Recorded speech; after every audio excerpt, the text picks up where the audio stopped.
Seriously, when is this war dance going to start? The Sky Splitter has been hovering there for ages. When can we board and see what's inside? Is this how long my species live? Everything proceeds so slowly. The effectiveness of anticipation in my emotional center is at an all-time high. Oh, I need to drink some coolant. Relax. The Realm Keeping Commission will send boarding notices to all ticket holders. The Gazette said the Sky Splitter will fire a salute before the ceremony starts. I saw the schedule for the first day of the tournament. Can you believe the Ringmaster accepted 4 challenges? And he's just a kid. So, who are you betting on, Bardo? I'm betting on neither. I lost all my credits betting on Roboball games in Taikian. This time, I've decided not to rely on probability games to accomplish my target of getting rich. War dance.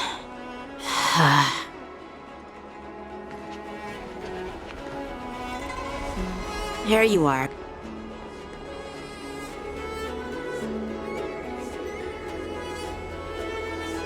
I heard you and Mr. Dan Heng went to meet the judges, and then a riot broke out in the shackling prison. I was so worried about you. Thank goodness you both made it out safe. There was a revolt in the shackling prison.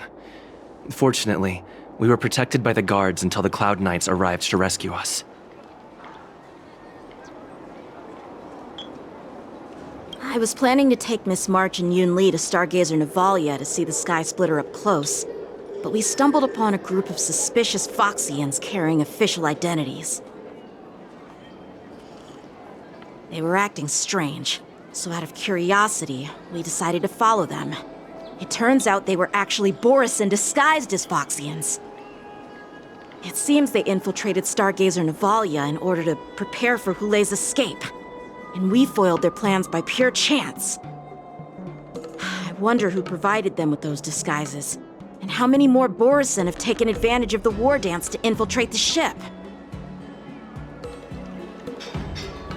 Yeah, I heard them too. But I'm afraid I'll have to disappoint them. I've already reported to General Jing Yuan that I'll give up my role as the Ringmaster.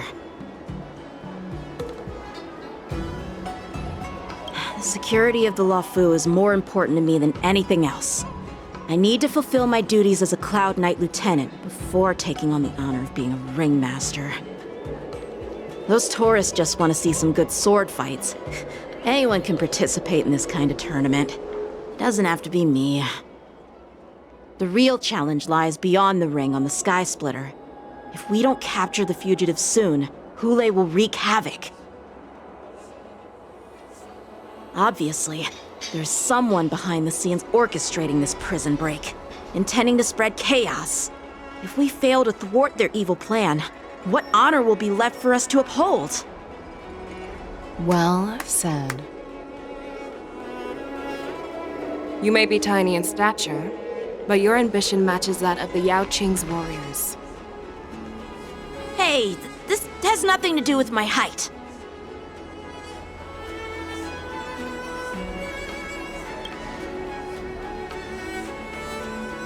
Yes, I suggested to Yanqing that we find a place to have a decent meal. A hunter must be well fed before the hunt. You still have a good appetite, even in the face of disaster. You truly are the Merlin's Claw. Please finish the food quickly so we can get to work, General Feixiao. Well, that's not up to me. Dig in. I called you here so you could enjoy the food. Me? This isn't the time for a leisurely meal, and this is way too much for me. Oh. You'd give me time to enjoy a meal, but not yourself? Ever since you encountered those Borisin spies, you've been so busy that you've hardly eaten anything. You can't defeat Hulei on an empty stomach. Take your time. Enjoy the meal and calm yourself. Hulei's whereabouts are still unknown, and they've even taken Mr. Zhao Cho hostage. The longer we wait, the more complicated the situation becomes. Zhao Cho always said I'm the most impatient person among the Cloud Knights, and I can't argue with that. So, there's no reason for you to be more anxious than me. I've fought against Borisin abominations for years, and I know their ferocity and cunning well. The Borisin were clearly well prepared for this prison break, and now they are staying in the shadows.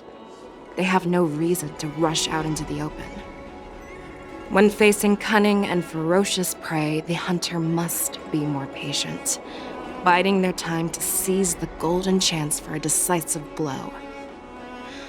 Once Hulei loses his patience and reveals himself, that's when we'll strike. But when will that time come? Like I said, it's only one meal away.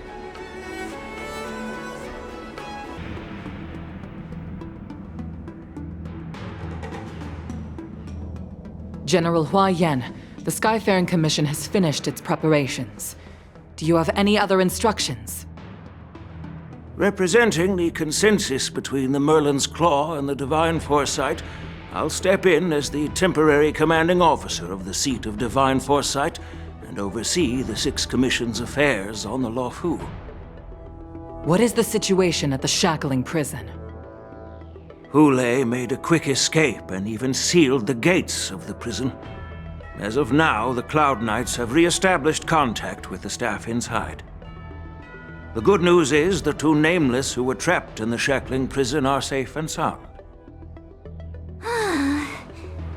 I know I shouldn't use the word great given the current situation, but I'm relieved that he and Dan Heng are safe. We've lost contact with one of the messengers from the Xianzhou Yaoqing. The Borisin have likely taken him hostage. Don't worry, Yukong. Fei Shao is leading the wolf hunt operation, and you know how capable she is. I have no doubt about General Fei Shao's capabilities, General Hua Yan. I'm more concerned about the Wardens. According to the plan, the ceremony will begin in 6 hours. The Sky Splitter will be activated, and all visitors will board the ship to watch the contest. But now, with Hulei's whereabouts unknown, everything is filled with uncertainty. March is right, Grandpa. I heard the escaped prisoner from the Shackling prison is beyond formidable. In case anything goes wrong... So, Yun Li, what do you think we should do? Well... I believe we should declare martial law and allocate manpower to search for the escaped prisoners.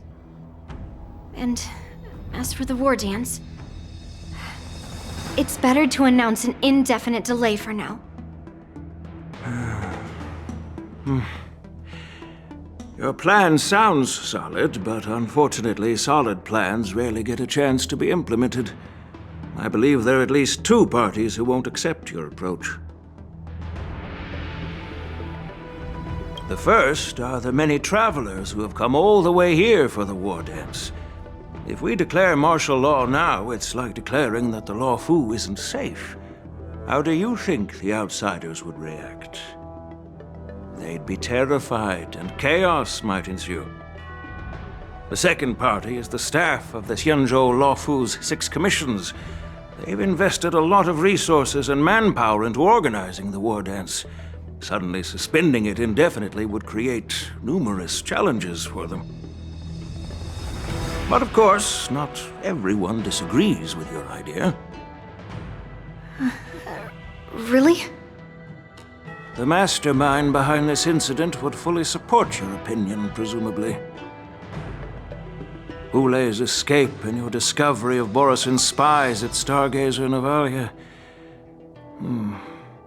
Even a child could guess that these events were orchestrated.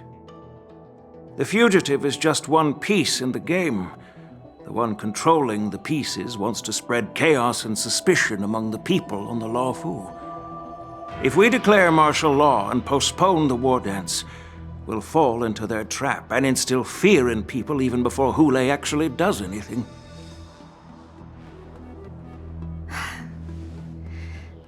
So what do we do?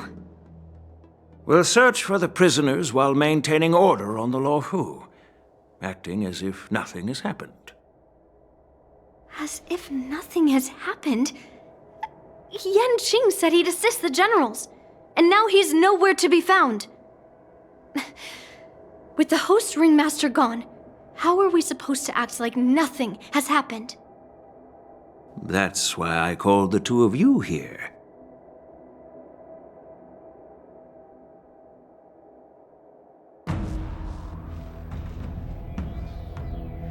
General Huaiyan, are you asking me to take Yan Qing's place as the ringmaster? You caught on quickly, Miss March. That's exactly what I mean. But Miss March is a guest invited by General Jing Yuan, Grandpa. How can an outsider represent the Luofu in the ring? It will make the Xianzhou Luofu a laughingstock. Dear child, the nameless of the Astral Express are renowned throughout the cosmos. It's an honor to have them participate in the ceremony. Plus, Miss March is a disciple of the little Cloud Knight Lieutenant. How can she be regarded as an outsider? We can't afford to have any problems during the war dance. I'm entrusting you not only with the honor of the ring, but also with the security of the Sky Splitter. Yukong, please explain to them the rest of the arrangements.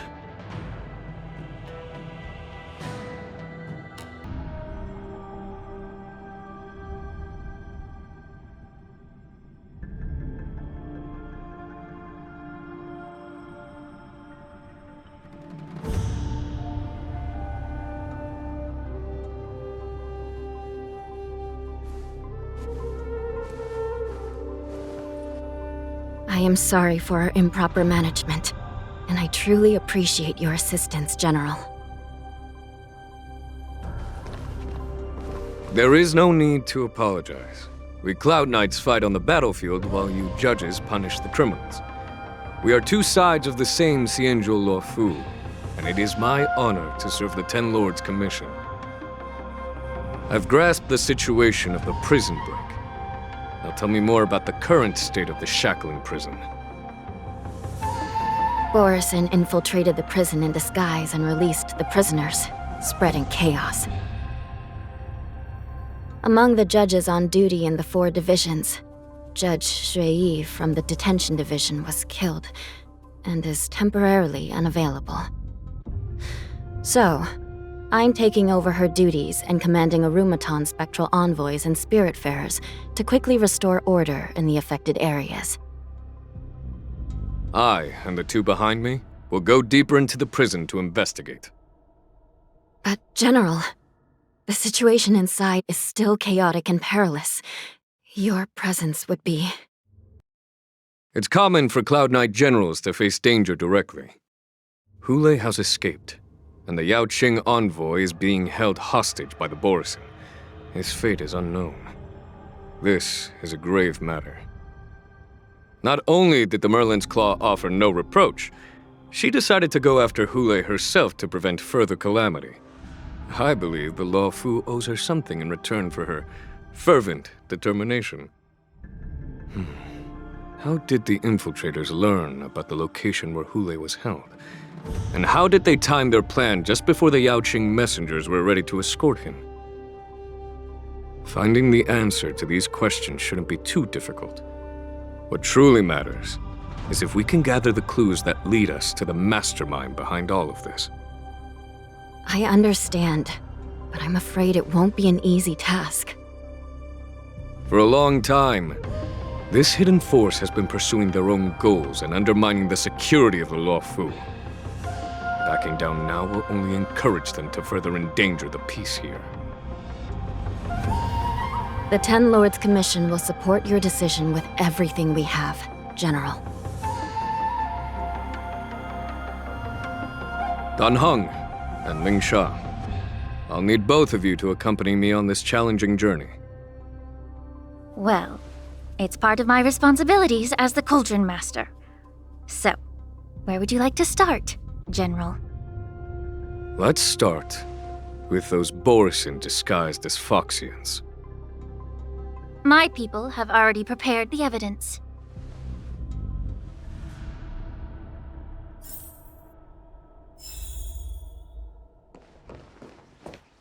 According to Lieutenant Yenqing's report, he stumbled upon a few suspicious Foxians at Stargazer Navalia. After following them, he discovered that they were actually Borisin in disguise. This is one of the bodies. Looking at him now, it's hard to imagine how he transformed into a Foxian. My alchemist detected some complex ingredients in his remains, which might explain how these Borisin were able to disguise themselves as Foxians. Simply put, Foxians and Borisin share a common ancestry. Although they look completely different now, there isn't much genetic difference between them. This medicine allows Borisin to temporarily change their shape into that of Foxians. So, in other words, if they stop taking the medicine, their true form will soon be revealed?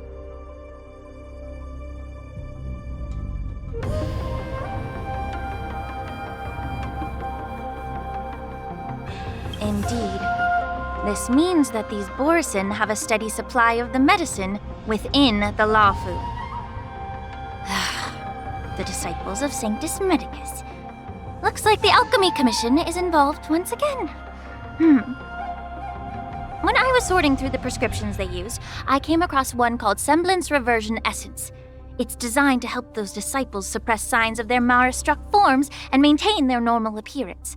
When I compared it to the medicine found in the Borisin's body... They're one and the same, aren't they? The medicinal properties and ingredients may differ, but the principle remains the same. Since ancient times, the Borisin have always sought to have more powerful bodies, regarding the Foxians as weaklings. Yet, in order to save their warhead, they were willing to disguise themselves as Foxians. Their determination is quite remarkable. If these infiltrators rely on the medicine to maintain their disguise, then following this lead in our investigation seems prudent. Please follow me. Here we are. According to the judge, this area is not yet under control, so we should proceed cautiously. I've captured the nature of the medicine in my sensor. By following the medicinal fumes, we should be able to retrace the steps of the disguised Borisin.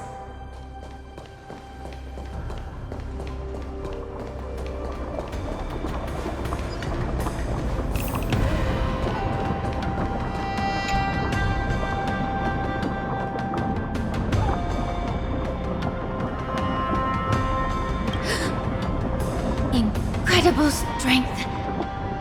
The attacker shattered this warden's bones with a single blow. Such brute strength is not something an ordinary Borisin possesses. This is likely the work of Hulei. If I may be so bold to ask, is this Borisin truly that formidable? I have lived a bit longer and engaged in a few more battles than you, Miss Lingshaw. To the Alliance, Borisin have always been the most formidable adversaries. And Hulei is a monster feared even among his own kind. With his strength, Hulei united numerous Borisin packs, forming a grand army of abominations of abundance. They constantly pushed the Alliance's armies into perilous positions. Over 7 centuries ago, I followed my mentor on a campaign against the abominations, and I personally witnessed the devastation on the battlefield after Hulei appeared. even with medicinal pellets that suppress the fear caused by his lupitoxin. Countless Cloud Knights succumbed to panic in the face of his murderous aura. They couldn't even raise a hand in resistance. If the former sword champion hadn't immobilized Thule with her frost blade, the outcome of that fateful battle could have been very different. By the end of the battle, only a few of us remained. The crimson moon cast the sheen of blood on all. Everything I saw was painted dark red. If that's the case, why wasn't the beast executed instead of being imprisoned?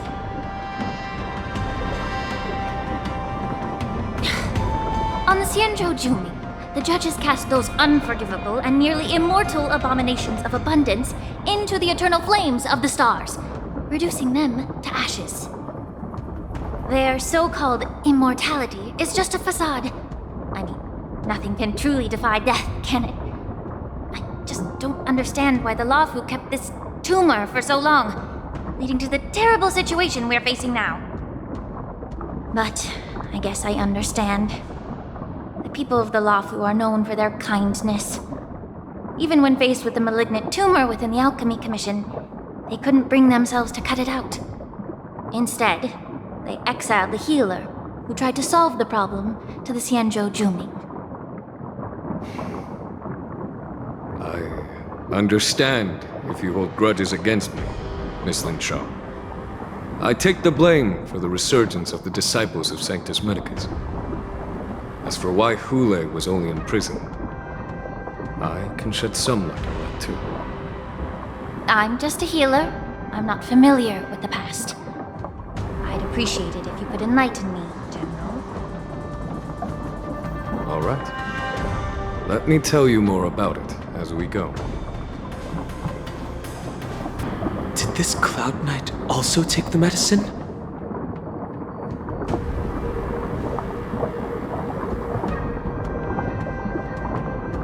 No.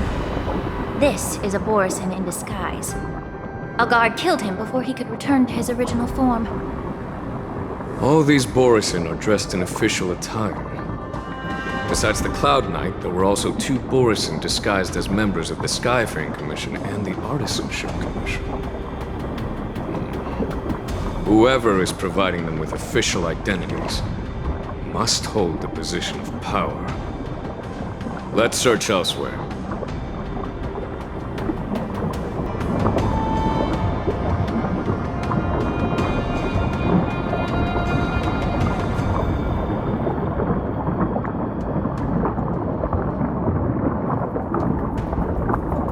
Someone bit open his arteries and drained almost all of his blood while he was still alive.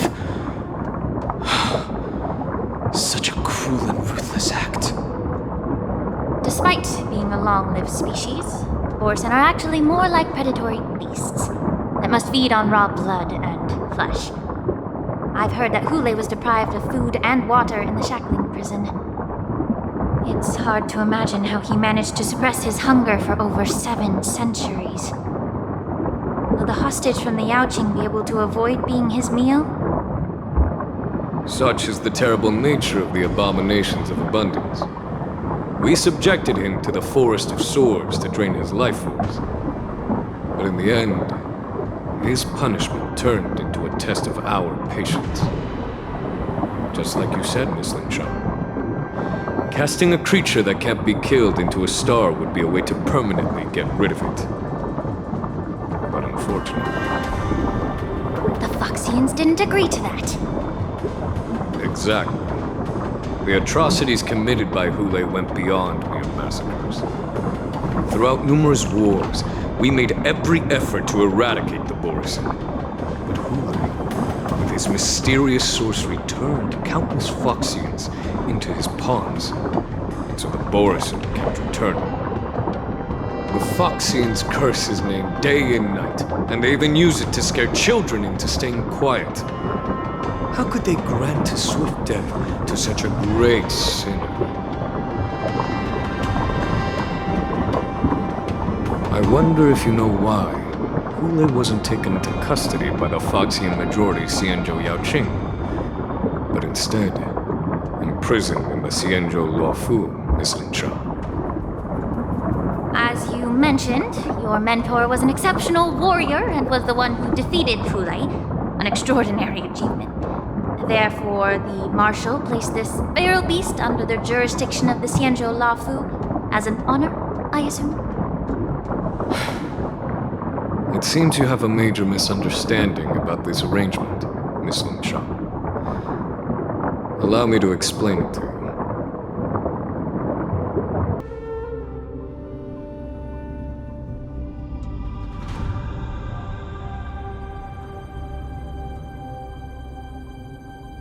Yan Qing told me that an IPC ship was attacked by Borisin. Is this what they were transporting on the ship?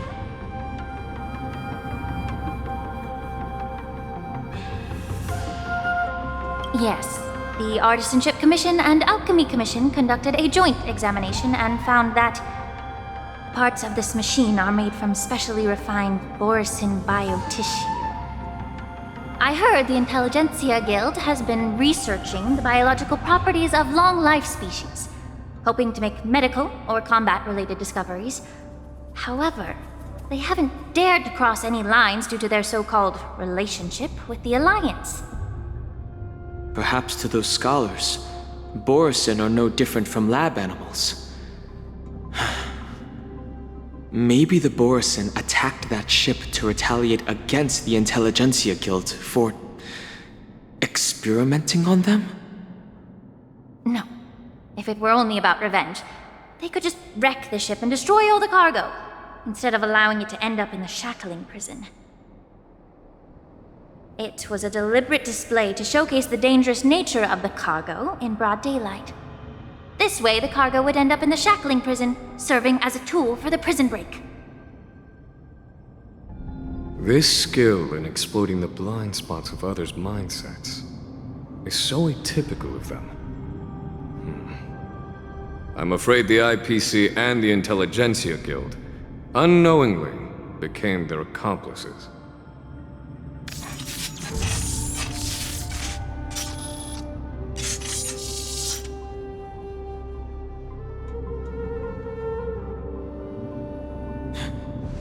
Watch out! This thing is still alive!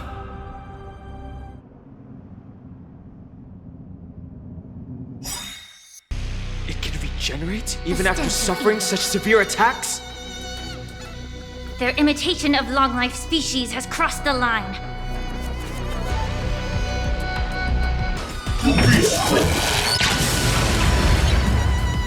If it can still move, it means it wasn't damaged enough. Let's make sure it never moves again.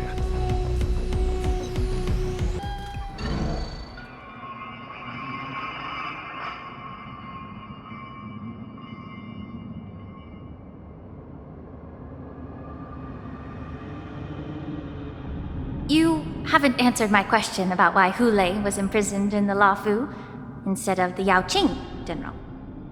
You've been reserved in your response. Could it be that such an arrangement wasn't an honor? The reason why the Marshal didn't leave Hule on the Yaoqing lies in the very mech in front of us. Are you suggesting that there are people trying to understand Hule's secrets and use them for their own purposes? Just like with this mech? Well, I understand. I've heard that the Foxians on the Yaoqing share a bloodline with the Borisin. And just like the Borisin, some of the Foxians there experience an uncontrollable insanity called moon rage. The Marshal believed that this would be inhumane and no different from what the Borisin did, so... Exactly. While Borisin see moon rage as a blessing that unlocks their true potential, Foxians see it as an inevitable curse within their bloodline. Countless healers of the Yaoqing have attempted to unravel this mystery, but to no avail. Why can Borisin control the power of moon rage? Can we Foxians break free from this curse? These questions were asked frequently. Each questioner had good intentions. But the road to catastrophe is paved with good intentions. To the Foxians of the Yaoqing, Hulei was not only the warhead of the Borisin, but also a monster that could be the subject of much research. Hulei thus became a poison that corrupted people's minds without their knowing. That's why the Marshal decided to imprison Hulei and the Luofu. It wasn't an honor, but rather a warning. Because such selfish pursuits in the name of good intentions once led to a tragedy on the Luofu that served as a warning to future generations. This edition of Imbibitor Lunae. By imprisoning Hulei and the Xianzhou Luofu, the Marshal both suppressed the dangerous intentions of the Yaoqing Foxians and warned the Xianzhou Luofu to refrain from repeating its mistake. That was a necessary trade-off. The Xianzhou alliance is not solely about the Xianzhou natives. Only when all three races, Foxian, Videodora, and Xianzhou natives, form an alliance, will there be a promising future for all. Thank you for enlightening me. Was it for the same reason that you traded off my mentor to the Xianzhou Zhuming, only to stand idle and allow the resurgence of the disciples of Sanctus Medicus? You said that I couldn't bear to cut out the malignant tumor within the Alchemy Commission, but instead exiled the healer who tried to solve the problem to the Xianzhou Zhuming. But did your mentor tell you her good intentions led her to perform certain healing arts on Dan Heng, who had just finished his hatching rebirth, so that he would regain the memories of his past life? What did you just say?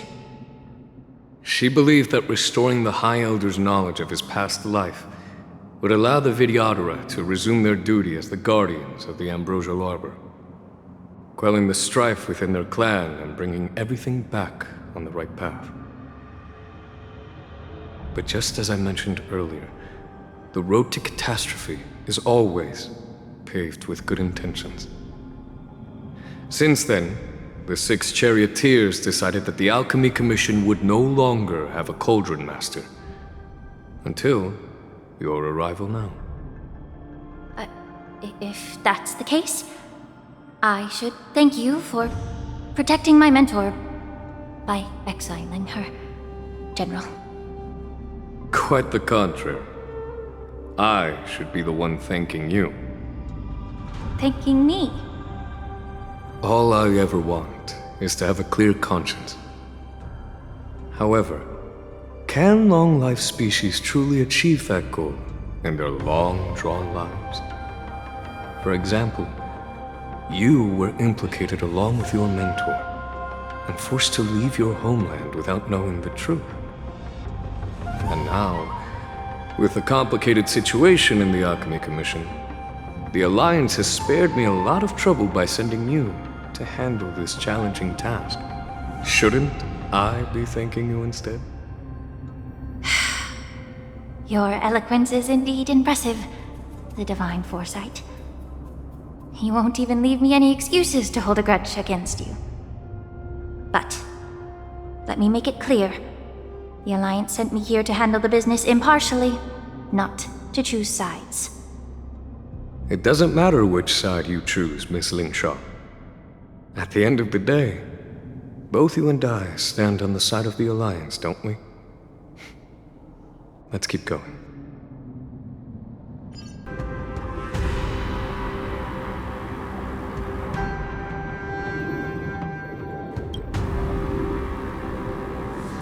These Mara-struck soldiers don't appear to be escaped prisoners. How can you tell? These soldiers are fully armed. Obviously, they didn't hastily join the battle. The messenger named Moza did say that there were 2 groups of attackers. And the other attackers, aside from the Borisin, could hide their tracks. I believe he was referring to these people. Hide their tracks. Exactly.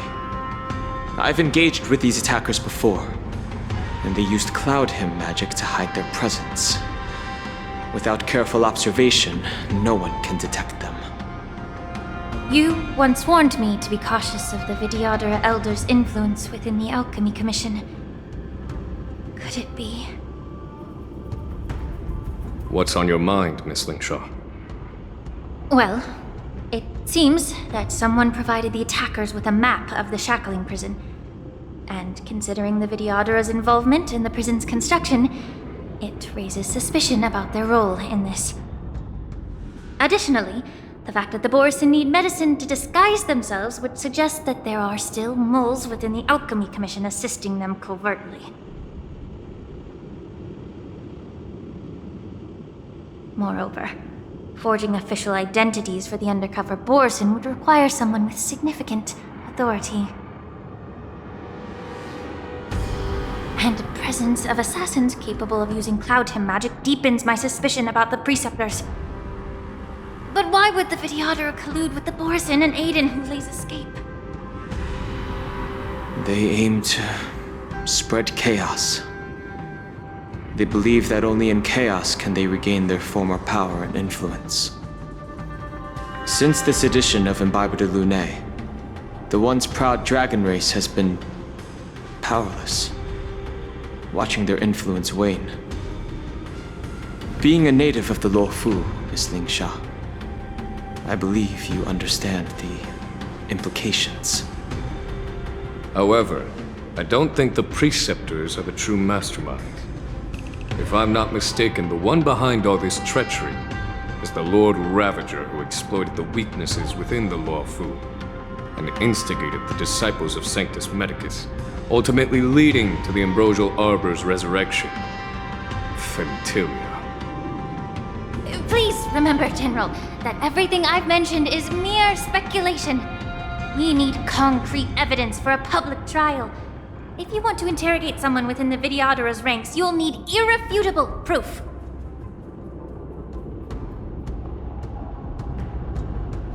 So, what's your plan, Miss Lingsha? I'll send an invitation to the Preceptors. An invitation? The Preceptors have been inviting me for a personal meeting since my arrival on the Luofu. Now, I'll send them the remains of these Mara-struck soldiers and the route map I found in the prisoner's possession. Then, I'll ask them to meet me at Scale Gorge Waterscape. I'd like to hear their explanations. Good idea. If I were to take action, it might alert the true mastermind. I trust you to handle this matter, Miss Lingsha. The internal affairs of the Vidyadhara should remain under their jurisdiction. And don't worry if things don't go smoothly. Once the wolf hunt operation is over, the hidden truths will come to light. Speaking of the wolf hunt operation, I'm truly worried about the Yaoqing messenger who was taken hostage. Hulei was starving in the shackling prison for centuries. I don't know if the messenger can survive in that wolf's clutches. May Rainbow's blessing keep him safe.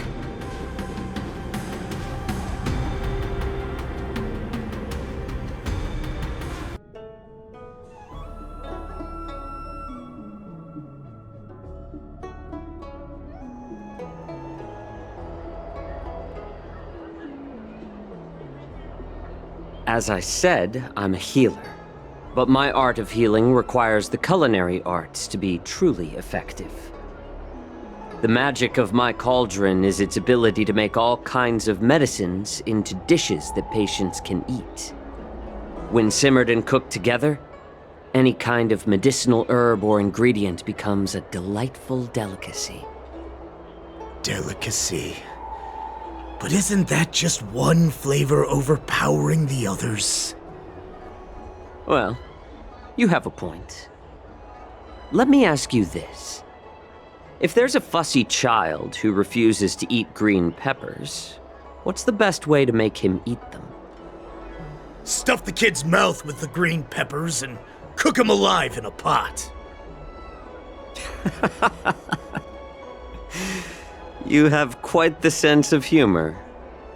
I've heard that you, Borisin, have lost many of your taste buds during the self-modification process, so you can't experience complex flavors. Only the saltiness of blood and flesh truly awakens your appetite. It's a shame I don't have any green peppers right now. Otherwise, I'd happily stuff them into your mouth and cook you alive in a pot. I'm just kidding. The answer is quite simple.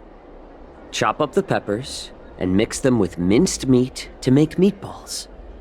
This way, the flavor of the meat overpowers the taste of the peppers. And even a fussy child can enjoy them. Can I just boil your tongue in this hot pot? I know you're trying to buy time until someone comes to your rescue. You said that Jin Liu recently returned to the Luofu, right? Well, she did come back. But, unfortunately, I also found out that she committed serious crimes and was escorted to another Xianzhou ship. Do you really think you can delay our departure by provoking Lord Hulei's desire for revenge with your clever little tongue? You see Borisin as savages who know nothing about the Xianzhou, but in fact, we know all about your tracking tricks. Like the jade abacus you're carrying, and the side cranes in the sky. The more hope you hold in your heart, the greater your pain will be when death comes. I wonder if you can maintain your composure when I tear your throat open. His composure is only a temporary effect of the medicine. And it will wear off soon, right? Lord Hulei! Oh, you pathetic Foxians. For thousands of years, we were the ones who allowed you to live, and who granted you civilization. But in the end, you chose to betray us for the freedom promised by the Xianzhou people. But it's all right. As long as you catch the scent of your masters, you obediently return to us. No matter how far you run away.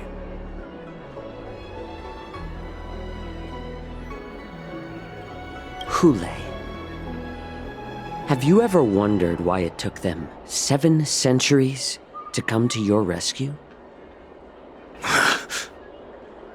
The Borisin's era has long passed.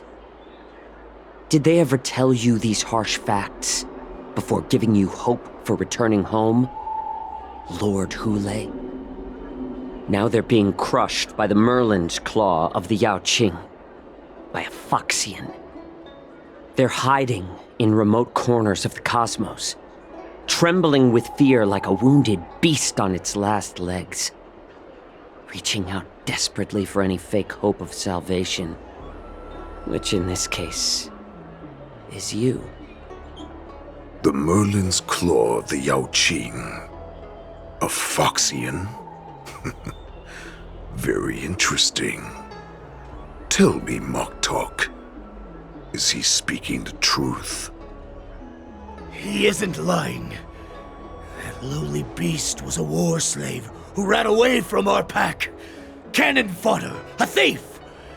She stole our power and used her knowledge about us to fight us, using every dirty trick in the book! And she bested you, Moktok. Fairness is but a pathetic excuse for the dead and defeated.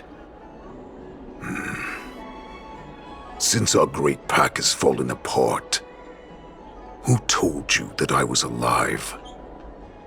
And who sent you here? In our darkest hours, it was a prophet of the Master of Immortality, named Mongus, who showed us the way. Her guidance brought us hope. This prophet, Mongus, what does she want? The prophet made this proclamation.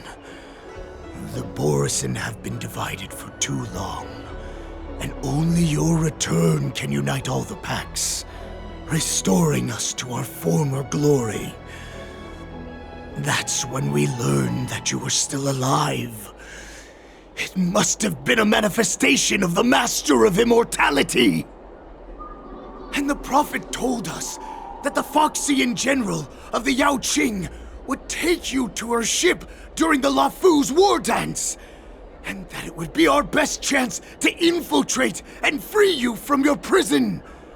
And just as she said, we did it! That so-called prophet lied to all of you. She just sent you here to die. But her prophecy has come true. Our warhead is right here, with us! Once the news about the prison break spreads, the Cloud Knights will close all the ports. You may think you've escaped the prison, but you're just trapped in another cage, known as the Law Fu. Let me kill this unruly, lowly beast, Lord Hule! I assure you that our star skiffs will soon arrive. Right now, everyone in the Lafu is distracted by the stupid war dance, so this will be the perfect chance to escape. Once you've returned to your territory, your revenge against the Xianzhou ships will be within reach. Perfect chance to return to my weak and shattered pack at the mercy of a ridiculous false prophet and become a mere puppet in her clutches. Her plan is full of flaws. The only paths she has prepared for you are escape and death. Listen up. A wolf never allows itself to become prey. From now on, you'll follow my orders. Since you are so confident that the Cloud Knights will close the ports, Jiao Chou, I'm now giving you a chance to go and see it for yourself. Go to the ports, come back, and tell me what you saw. Wait, what did you just say? But my lord! Would an alpha wolf ever listen to a cub, Moktok?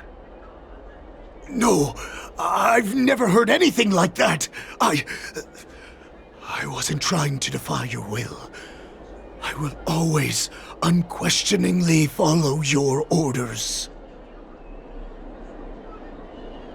Just a little pre-hunt entertainment. Don't you want to run away? You will come back. Because Foxians like you always obediently return to their masters, no matter how far they run away.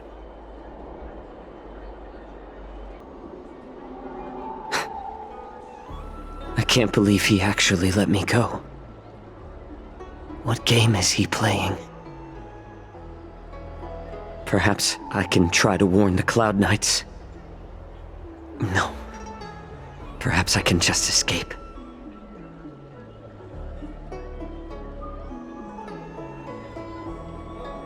The Cloud Knights must have been aware of the situation inside the shackling prison for some time.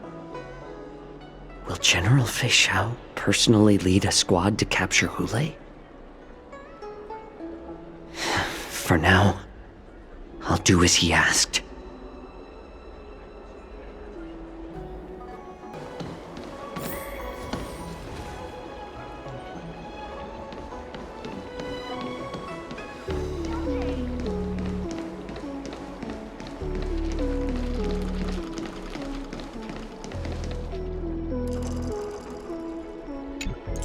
Stop asking. I'm off duty now. Go bother someone else.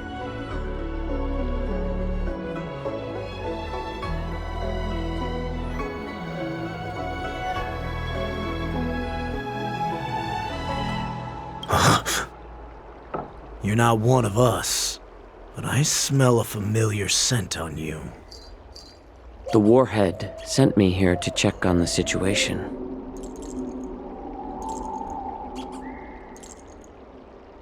Not yet. There's no way for this tiny ship to escape from the Cienjo. Only the starships at Stargazer Navalia can break through the Jade Gate.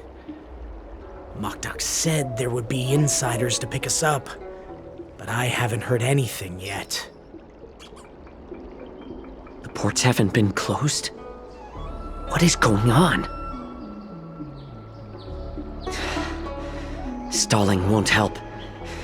It's time to confront Hule and see what tricks he's up to. You're back, Jiao Cho. You were closely watching me, weren't you? And if I sought help from anyone, your people would kill them. Was that your plan, Hule? Oh, exactly as you said. So, have the Cloud Knights closed the ports?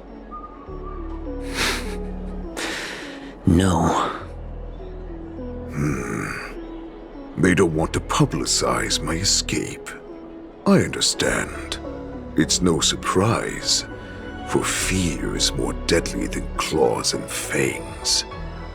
Especially during a festive time like the war dance.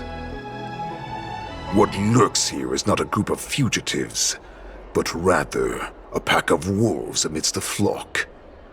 My cubs are hungry, ready to feast on flesh and blood, reveling in your fear. Your calm facade will soon crumble.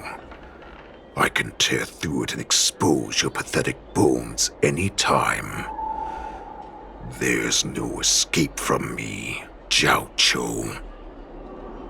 Of course, you can try your luck and believe that your wits will save you. But remember, you're not the only hostage in this city. If you try anything funny, innocent people will die because of you. Now, let's talk about the Foxian general you serve. Mokdok says she's here for me, which means she'll be hunting me herself. Before the hunt begins, I need to know my opponent. You can refuse and play tough, or you can cooperate and save us both some time, healer.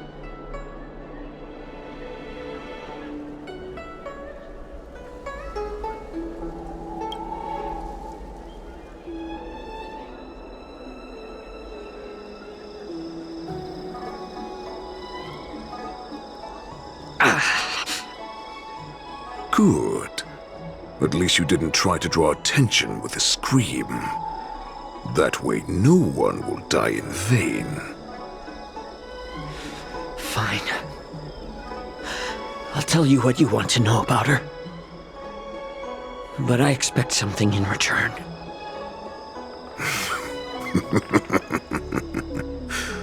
What makes you think you're still in a position to negotiate with me? You can torture me until I talk. Or let's save us both some time. Warhead. Here's the question that's been bothering me. How have you managed to survive and endure centuries of torture? Borison aren't supposed to live that long, or possess such regenerative abilities. So, is that why the Shenjiao Yaoqing wanted to take me away? Oh, to some, I'm a hostage, but to others, I hold the secrets they desire. I still remember, in the early years of my captivity, The Foxians came and went. They extracted my blood and marrow, trying to unravel the mystery of moon rage. They wanted to conquer their fear of the Borisin and free themselves from their bloodline. Unfortunately, they failed to uncover the secret, so they resorted to the most brutal punishments they could imagine. Some seek power to destroy their enemies, while others seek power to become their enemies. Which one are you, Jiao Chou? Ah, I see. You're the most pitiful of them all, healer of the Yao Qing. You seek power to share it with others and do good. Well, then let me tell you the answer you seek. In our ancient legends, Duran, the ancestor of the Borisin, was dissatisfied with his limited lifespan and power. He yearned to dominate the skies and become the master of all the stars. To achieve his goal, he sacrificed the lives of countless Borisin and Foxians, pouring them into the spring bestowed by the Master of Immortality. Through a form of genetic sorcery, the water gave birth to a miracle. The lunar embryo. Duran ascended the birthing bed and obtained what he desired, a heart in the shape of a deep red full moon. He cut open his chest and replaced his original heart with this crimson moon.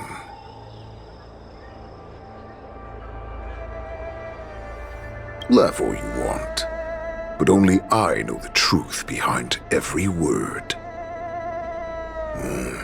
This moon heart beats within the body of every generation of the Borisin warhead. In the ritual that decides the new warhead, the successor cuts open the previous warhead's chest and consumes the divine heart, thus possessing it as their own.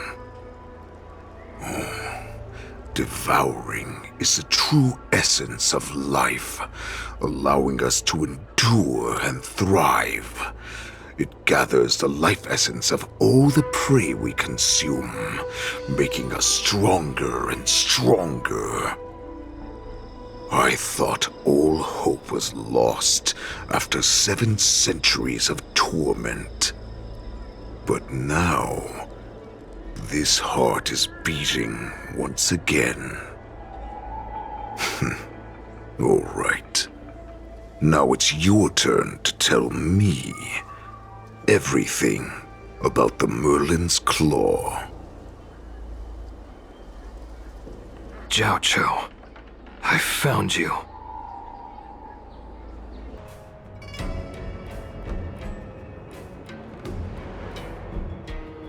I know I'm in no position to question your orders, but if I understand correctly, you already have intelligence about the Borisin?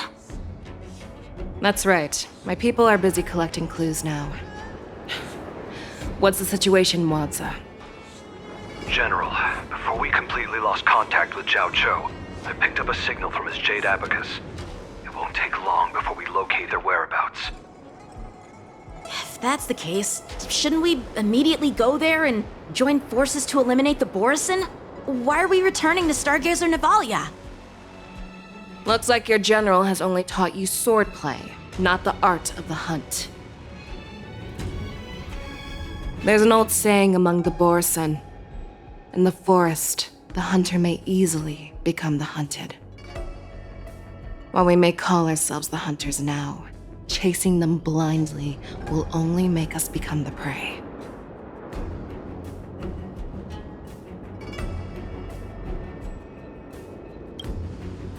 Are you joking, General? He's just a wolf who's been imprisoned for 7 centuries. Even with his accomplices, they're no match for us numerous Lawfu Cloud Knights. How could he consider us his prey? Do not underestimate the enemy. Hule is not an ordinary Borison that can be easily killed. The advantage in numbers means nothing when we face that monster. A vicious beast who hasn't tasted blood and flesh in 7 centuries is now lurking on the streets of the Lawfu right before the war dance. This is what makes the situation treacherous and unpredictable. To him, the lives of ordinary people are just meat, ready to be devoured at any moment. Exactly. That is why we must succeed in our first strike, or the situation will spiral out of control. You've heard of this military tactic, right? When you surround your enemy, leave one side open for them to escape. A skilled hunter must be well prepared, waiting for the prey at the most advantageous position.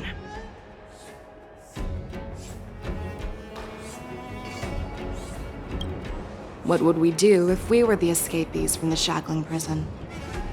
While we can disguise ourselves and blend in with the crowd, we don't plan on staying here for long. In this case, what do we need most now? A star skiff to get us out of the Lawfu. The Borison we discovered at Stargazer Navalia were actually preparing a vessel for their escape. We predict their next move, and we take them down. Let's start from where you found those Borison and corner our prey.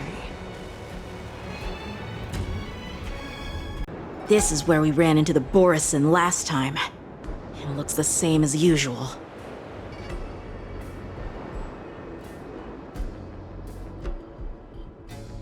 Because I blocked all the relevant news to make it seem as if nothing had happened.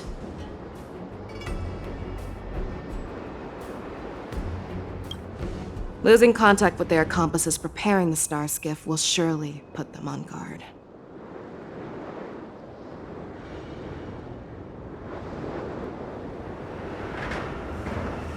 However, the more well-prepared a plan is, the longer it takes to adjust when it's disrupted. If any Borison wants to stick to the original plan despite the risks, they'll surely come back to Stargazer Navalia to check the situation.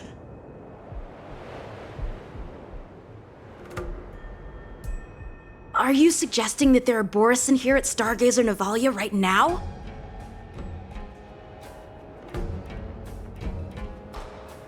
This is an automated area.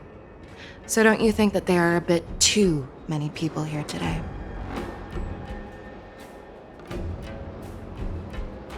First, look at those 2 Skyfaring Commission staff members.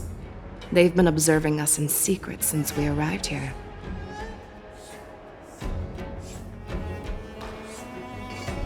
Then there's a Cloud Knight soldier over there. Perhaps he's here for patrol, but each patrol team must consist of 2 members. And obviously, he is not following the rules. Lastly, there's that craftsman wearing Artisanship Commission clothing. He's unusually focused on checking that device.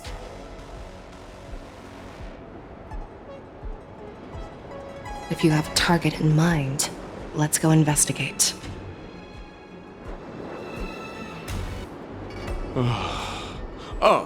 Lieutenant Yanxing and General Feixiao? You're aware of the Borison prison break, right? Yeah, I've received the news, and I'll be on the alert. Looks like you've been keeping an eye on the Sky Splitter. Have you noticed anything unusual?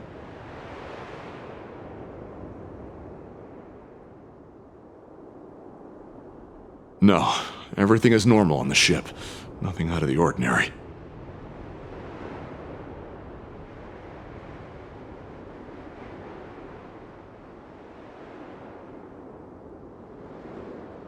You've been observing the Sky Splitter for a while. Have you noticed anything?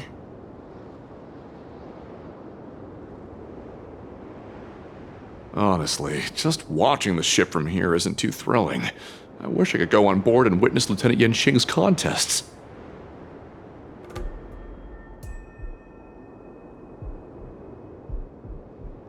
Speaking of which, Lieutenant Yanqing, aren't you supposed to be on the Sky Splitter? Is it alright for you to be here instead?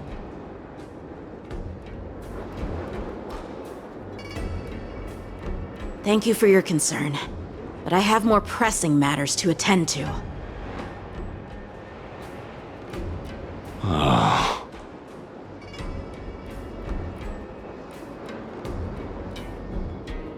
This is not a location for a Cloud Knight on guard duty, is it? Well, this spot offers a great view. Are you here to keep an eye on the Sky Splitter?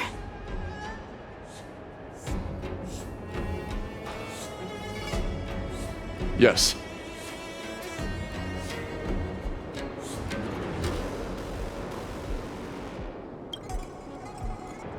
Hey, you there! Please refrain from wandering around Stargazer Navalia if you're not... Oh, it's you, Lieutenant Yanqing.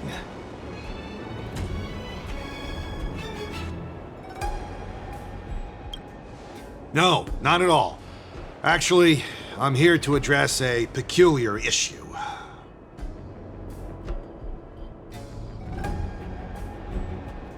A peculiar issue.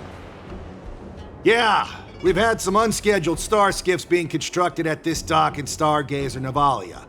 Could there have been an error in the production planning for the assembly line?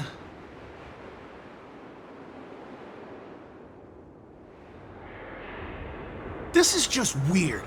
I thought all the pending star skiffs from before the war dance had been scheduled already.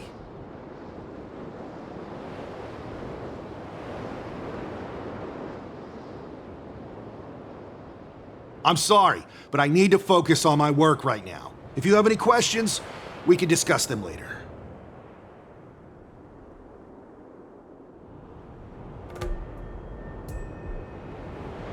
Who are you? Don't you know that Stargazer Navalia is on lockdown now? Hey, chill out. They're just a few lost tourists. But Stargazer Navalia is the shipbuilding port of the Xianzhou Lafu. If the Skyfaring Commission called for a lockdown, there should be official documents proving it, right?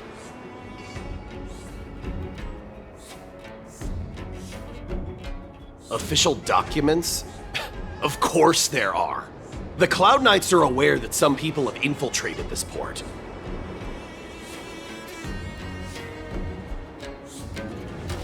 That makes perfect sense. So you're now investigating the Borison? Yeah, we've received orders from the higher-ups, so we've blocked off this area to prevent any interference with our inspection. Thank you for your understanding.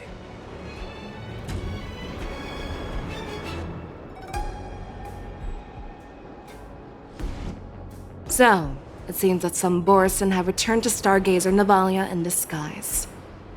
The answer seems quite obvious.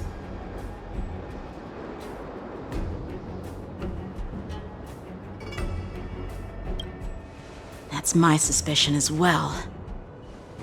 Remember when I mentioned that the Cloud Knights blocked all relevant news to make it seem as if nothing happened? Stargazer Navalia is not under lockdown.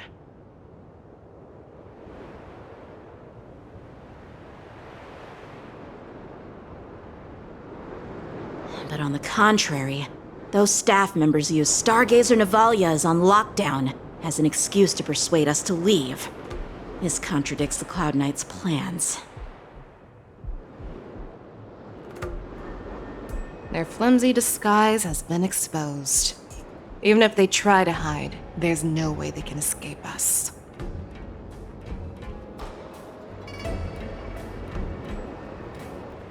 Why are you still here? As I said, Stargazer Navalia is on lockdown now. No, I never issued such an order. Who are you? Perhaps you haven't met me on the battlefield, but I am certain you've heard my name. Now I'm asking you a question, so answer me. Tell me. How many more of your comrades are here? Where were you planning to meet Hule? This woman, she's the general of the Yaoqing. What are you still waiting for? Attack her!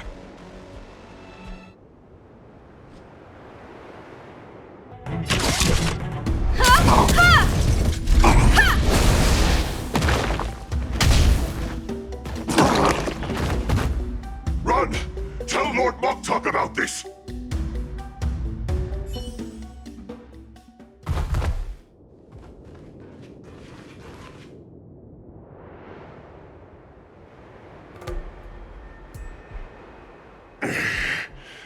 Why don't you kill me? Because I need answers. You were our war slave, so you should know us descendants of Duran. You want me to talk? Fine. Try whatever you want, but I assure you, you won't get anything from me. Only fangs and blood. If I were to do that, I wouldn't be any different from you. I am the arrow that pierces the wolf's heart. I grant you a swift death.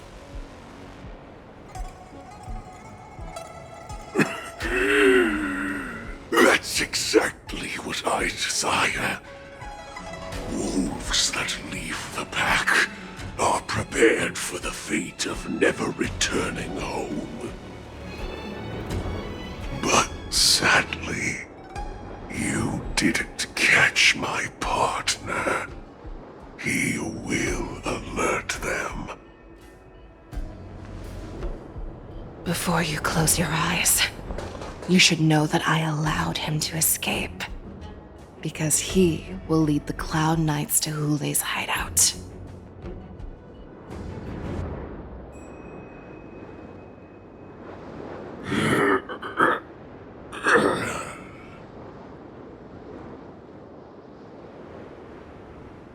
Is this how you leave one side open?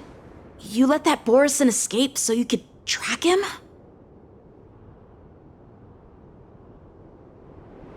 This is the most common hunting tactic used by Borison. I know the methods of these abominations all too well. They always leave an escape route for their prey, allowing them to flee in fear. Then they chase them like it's a game. Borison get great satisfaction from the last struggles of their victims. Have you witnessed these things firsthand? That guy called you a war slave. What exactly have you experienced? Well, just a hazy past that I can barely recollect. Long ago, I was one of them.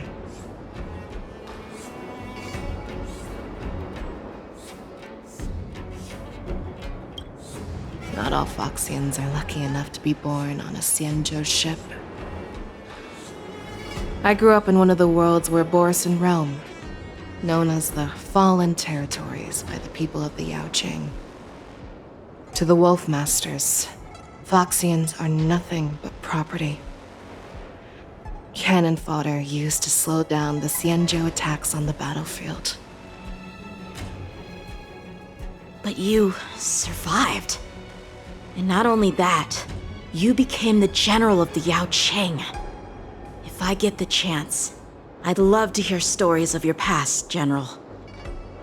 Speaking of stories, you've reminded me that now is not the time for them. Wadza, we've sent the warning from Stargazer Navalia. What's the situation on your end? I've found them. Zhao Cho is trying to stall Hule, and he signaled me to not reveal myself.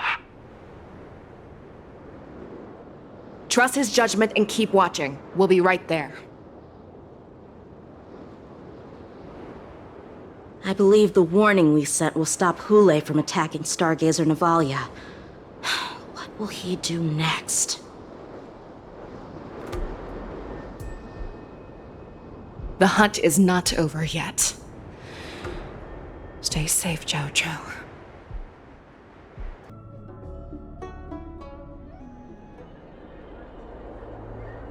Please, save me. I want to live. Doctor! Xiaoshu, find a medical ingenium and give that kid a shot! Hurry!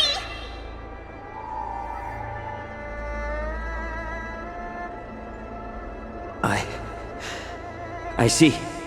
How is the front line? The Borisin beast ships have already landed on the Fenghu. It won't be long before this place is overrun as well. What about General Yueyu? Any news from her? I'm her healer. I should stay by her side at a time like this. She asked me to tell you that she's not coming back. She must protect the Cloud Pier telescope. General asks you to save that kid. The girl fought desperately just to bring us all back here alive. I've never seen such a brutal fighting style. Her body, it's like she was split open. Just like... Oh, her blood pressure is dropping. Do you hear me, Xiaoshu? Loud and clear. Get me some tumble dust. We've got to start the operation right now.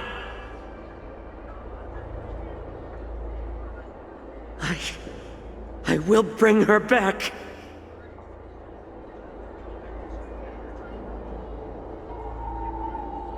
Is that why you're so determined to learn my secrets? Do you hear me, Jiaoqiu?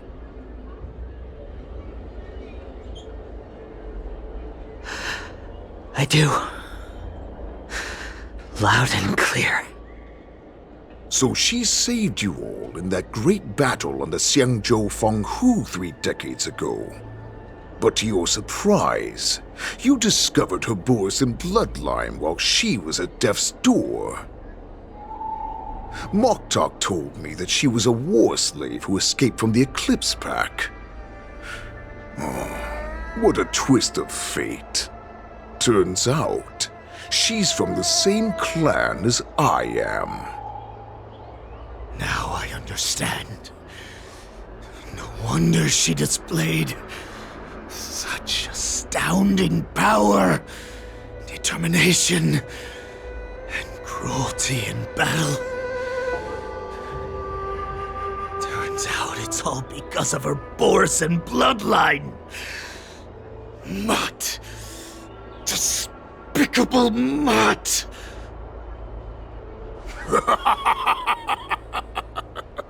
And she used the gift of her bloodline to destroy the Borisin!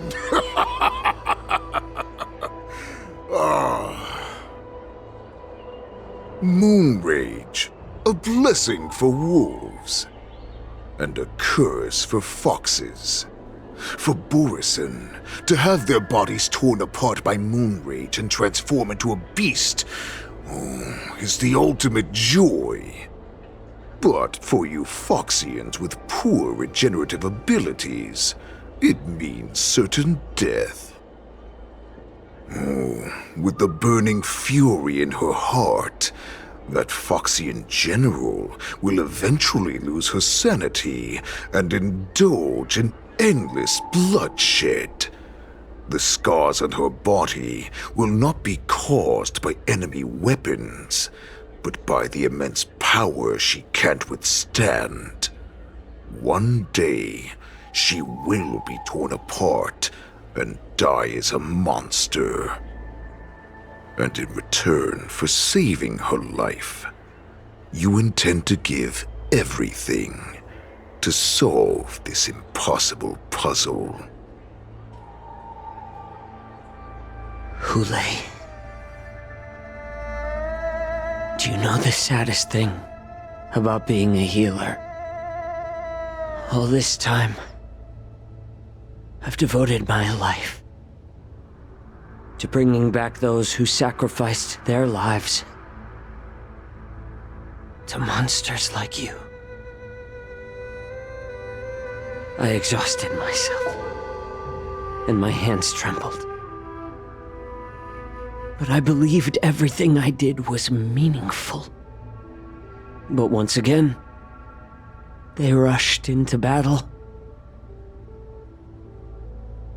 And then I heard of their deaths. They died under your claws, in your jaws, amidst the flames of crashing star skiffs, and under the Lux arrow of rainbow. Like a useless idiot, I saved a fish named Life out of the cauldron called Death, only to watch it struggle and dive back into the boiling broth. So I asked myself, why were they so eager to run toward their death after they had recovered from their wounds? Why wouldn't they value their hard-won life? All the doubts left me feeling lost.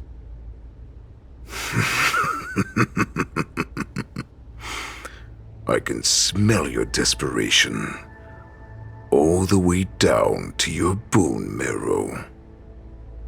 Eventually, I realized that their deaths held value.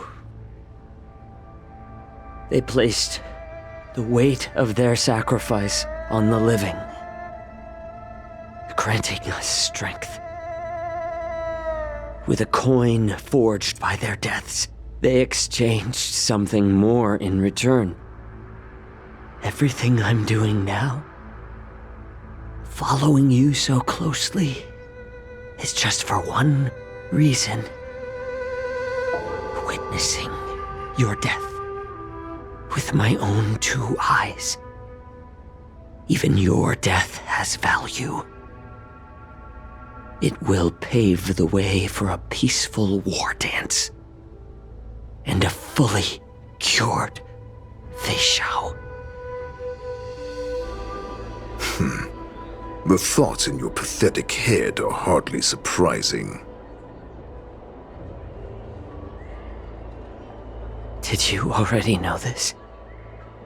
Yes, I did. As Borisin, we understand the value of death more than anyone. And as a healer who has witnessed so much death, you won't be swayed by fear. What a shame, what a shame. Your story actually sparked a trace of respect for you in my heart. Can you even feel respect with your corrupted heart? Of course, because I caught a whiff of my own kind in you. Unfortunately, in the end, you're still just a weak fox. As the wolf's creed goes, gift the wolf a dead end where new paths arise. Raise him to a doomed fate where satiation lies. The cowards in forgotten corners meet their unworthy demise. Yet the valorous in brutal battles embrace their eternal prize. That's why I'm keeping you alive for now. I want to show you how Borisin truly respect their enemies. We will consume your flesh and blood, nourishing our own. We will crush your hopes and dreams, clearing a path for our hunt. Your feeble souls will witness a new future. A future that belongs to me. My lord, we received a message. Our arrangement at Stargazer Navalia has been discovered. We must act quickly!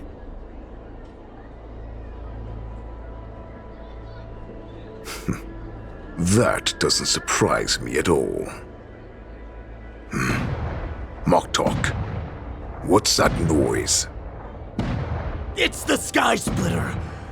The ship that the Wardens will be held on is about to set off! The Skyfaring Commission will clear the air routes! And if our star skiffs try to escape, we'll be spotted!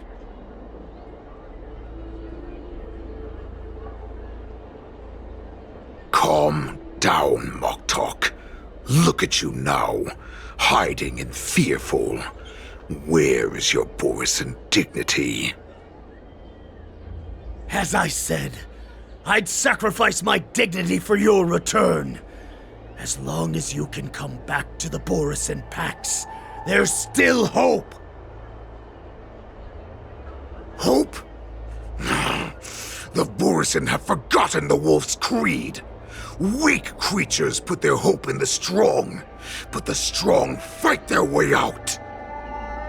Bringing me back instead of choosing a new master only proves the decline of our pack. And as for the prophet who manipulated you into saving me, she's just a liar trying to use Duran's offspring.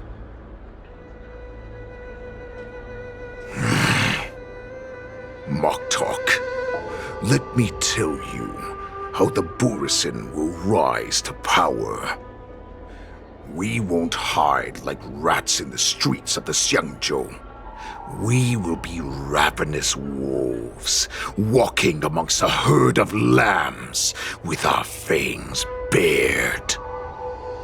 But Great Warhead, our packs are not here! We can't go to war like this! Our packs are not here. Wherever I go, everyone is the pack.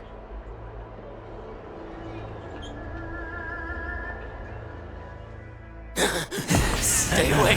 Just don't come any closer. No!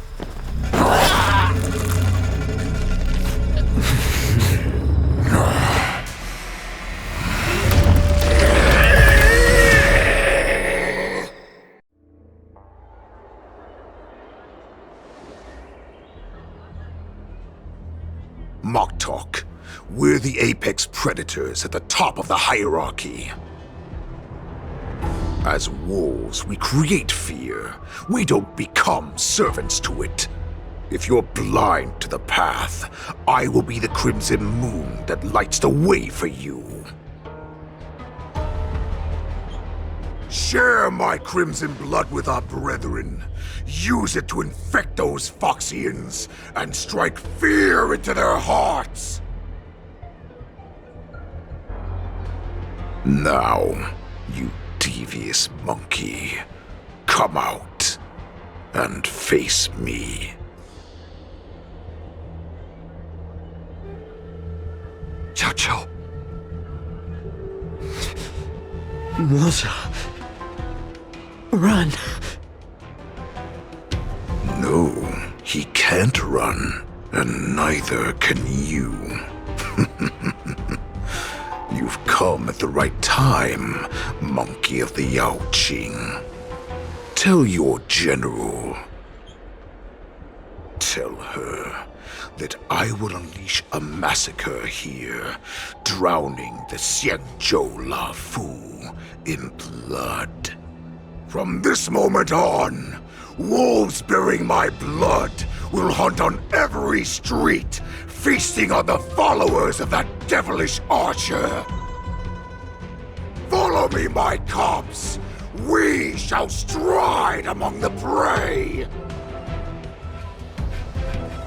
Give the wolf a dead end when new paths arise. Raise him to a doomed fate where satiation lies. The cowards in forgotten corners meet their unworthy demise. Yet the valorous in brutal battles embrace their eternal prize.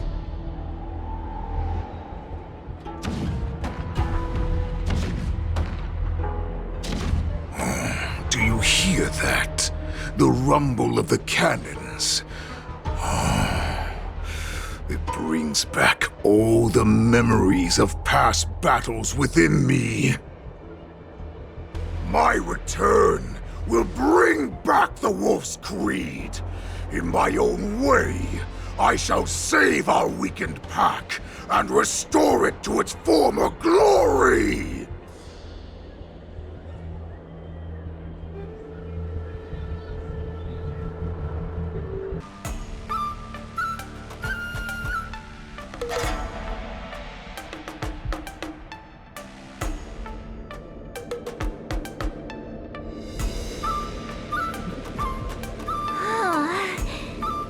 The Sky Splitter's gun salute is really loud. So this is what the war dance is actually like? I feel like my eardrums are going to burst. Well, how could they expect to attract people to come and watch if they didn't make a huge spectacle? March, you haven't forgotten what you came to do, have you?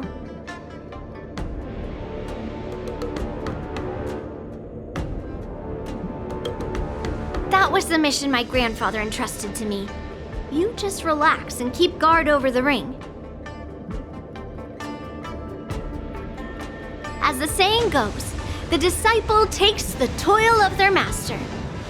Remember, you are here under the identity of a Lawfu swordmaster, taking the place of your no-good master Yenqing as the ringmaster.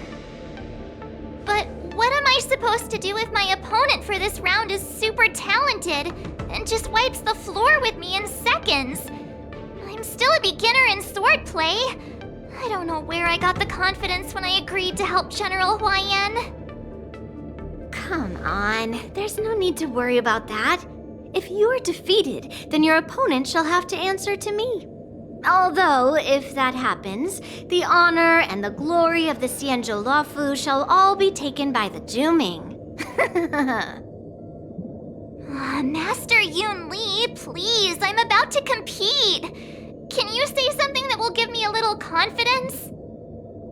March, think about the great storms that you, nameless of the Express, have weathered along your many journeys. There's no doubt that you have faced far more terrifying enemies than your opponents here today, right? Don't you feel a lot more relaxed looking at it that way?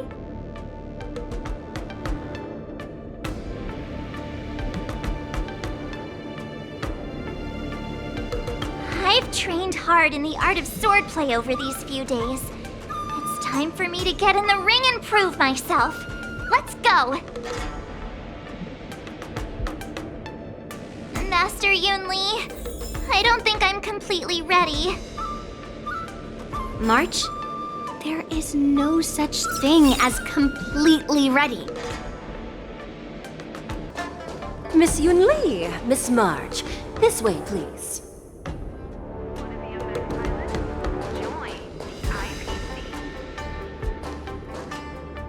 I was informed of your arrival by Madame Yukong and came to greet you personally.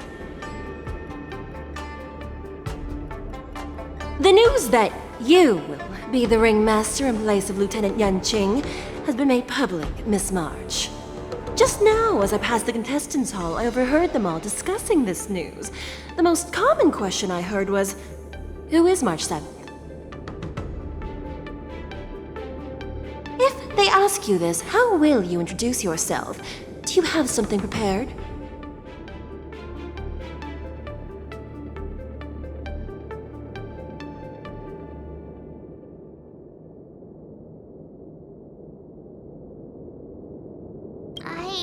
Disciple of Lieutenant Yenqing? That means that I'm also technically a grand disciple of General Jing Yuan. When you put it like that, I'm actually a pretty big deal. Ugh, you completely left my name out. How rude. I see you are both quite relaxed. Impressive, given the imminent danger you face.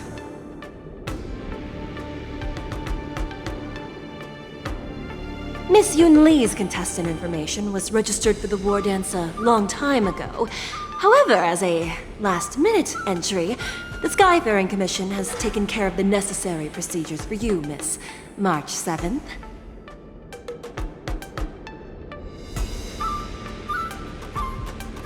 Please, Follow this path. The contestant hall is just up ahead. Thank you, Miss Shikwe. Come, let's take a look around the contestant hall. So, this is the contestant hall. Wow, there are so many people! March, before the war dance begins, allow me to give you one more lesson. My grandfather always told me that a weapon mimics its master. That means that a person's weapon will reflect their habits and personality. You've seen me wield old metal before, haven't you? Tell me, what did you observe from that?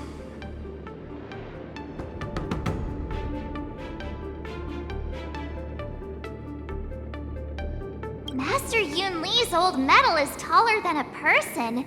Being able to wield a weapon like that must mean that you have ridiculous strength, right? Observing the weapon that your opponent uses, assessing what kind of battle skills they excel at, and where their weaknesses lie, is the key to victory in battle. A shockingly heavy sword like mine, for example, is obviously not suited for a long, drawn-out battle. So, it would be best to find a way to drag the battle out. Why would you tell me your weakness? That's the only way to ensure that we have a fair fight, don't you think? I don't want to see you go and lose to someone else, after all. Now is a perfect opportunity to learn how to evaluate your opponents. Let's use the people here in the contestants' hall to practice. If you know yourself and know your enemy, you will not lose in 100 battles. Know myself and know the enemy. Let's see, who should I ask first? I came here because I wanted to meet the great Lieutenant Yanqing I've heard so much about, and finally cross blades with him myself. Who would have imagined that he would take a disciple and have her be the ringmaster in his place? This is no more than running away from a fight, and is a great dishonor to the Yaoqing. This last-minute replacement, March 7th. Who exactly is she?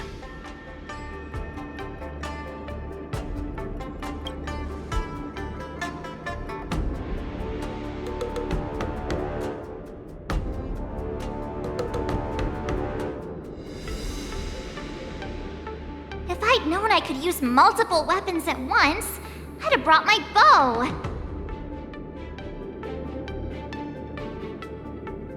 Hello, miss.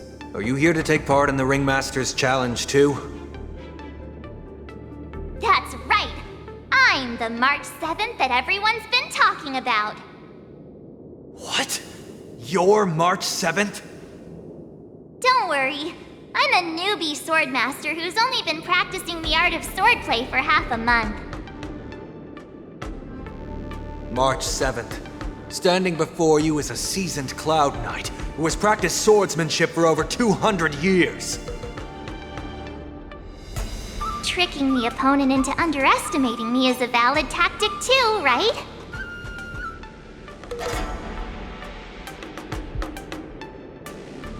Ugh.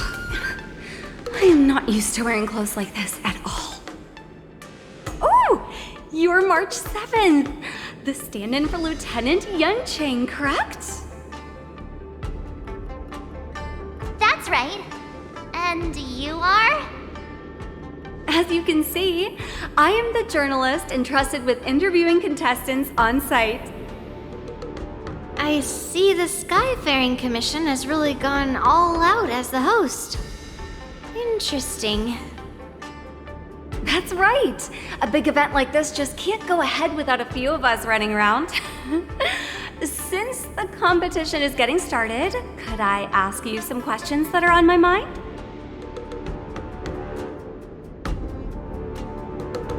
Oh, great! First, The question that is on everyone's minds, Lieutenant Yanqing is not appearing in today's war dance. This is just gossip from unreliable sources, but I hear that Lieutenant Yanqing is seriously injured. Is this true?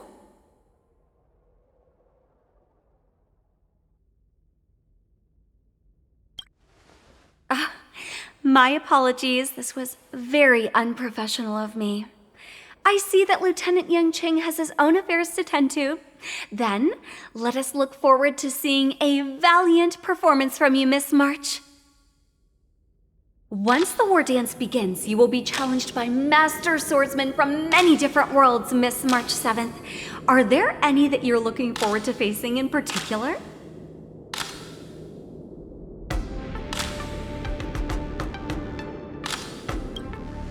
March 7th, you are quite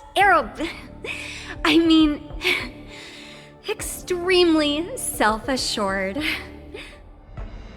Thank you very much for accepting my interview. Much appreciated.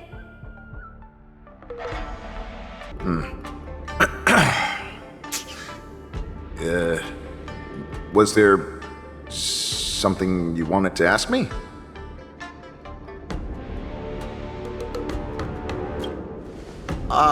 Yes. Yeah, this is just a regular Cloud Knight Devastator glaive.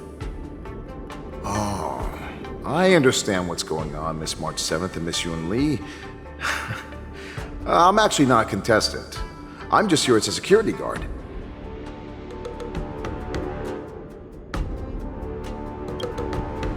Nothing out of the ordinary. I guess you could say it's all fair winds and calm wolves.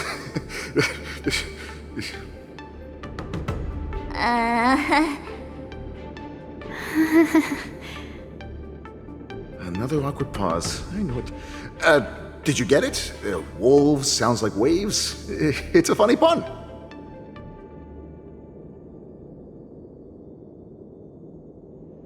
He's actually explaining his joke.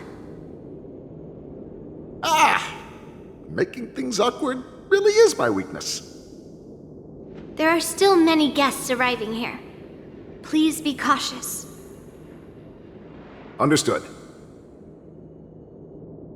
The first round of the war dance is about to begin. Are you feeling okay, March? Me? I'm fine. As soon as I saw all these people gathered here, I suddenly felt weirdly relaxed.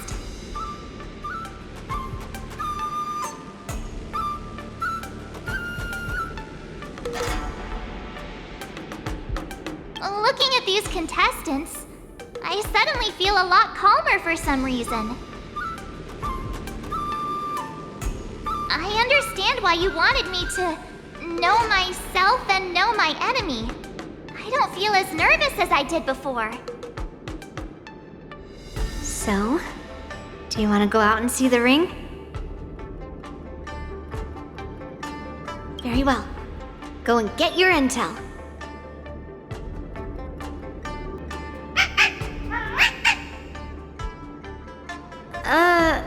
You're even asking dating?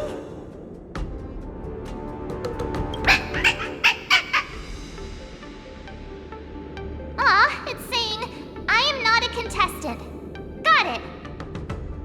Well, looks like she's done with her questions. That's enough knowing the enemy for now. Come on, I want to see what the ring looks like.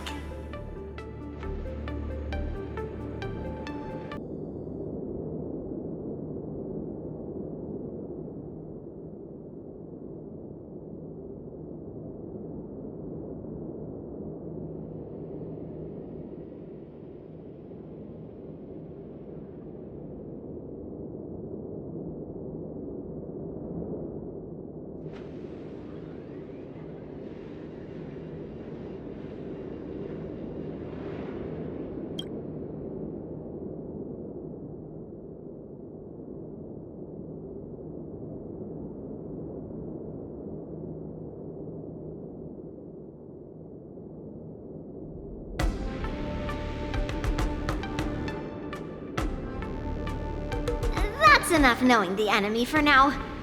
Come on, I want to see what the ring looks like. If we walk through here, we'll be able to see the War Dance's official venue. Wow, so this is what it's like from the spectator seats? Look over there. That's the ring we'll be standing on. Master Yoon Lee? I'm getting nervous again. Can I really do this? Well, it's too late for nerves now. It's almost time. Almost time for what? As soon as I think about the mission General Hyan gave me, my heart starts racing like crazy. What do I do, Master Yoon Lee? It's when it stops beating that we need to worry. Just take in the atmosphere and prepare yourself. I have to leave for a moment and do some inspections around the ship. This was also part of Grandpa's orders. I wonder how Master Yan Qing is doing over there. Hey, focus.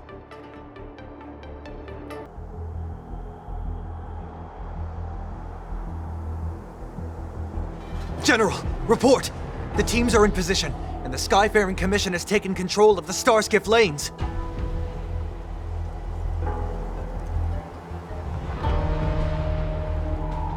Activate all side cranes and have them scan everyone coming in and out of the port. Remain vigilant at all times. Any suspicious movements must be suppressed as quickly as possible before the situation gets out of hand.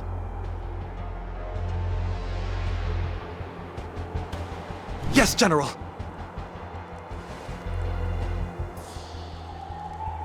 You two, follow me.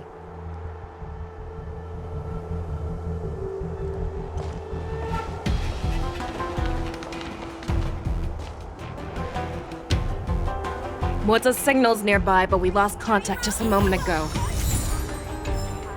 Could that mean...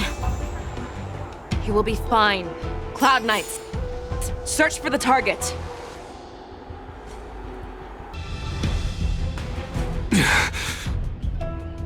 All of you, get out of my way.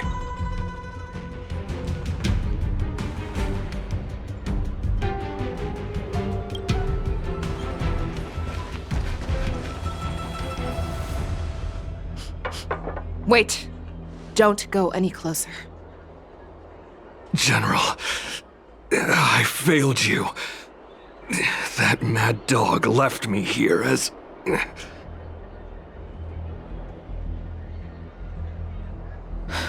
A declaration of war. That's right. I've been holding back the urge to slit his throat all this time. Well, Lord Hule ordered us to remain here, just to see. If you, the great Merlin's Claw, mortal enemy of the Borisin, are able to join him in a little hunting game.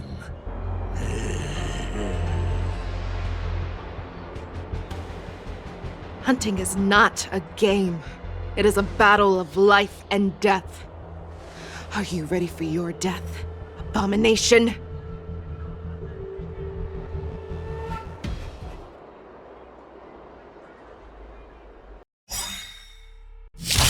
Die, you lowly beast! Die! Save your breath. I'm okay.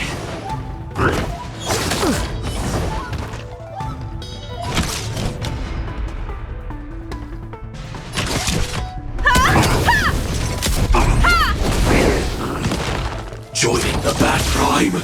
Detonate! Think you've won? The way has prepared. A road of no return for all of you.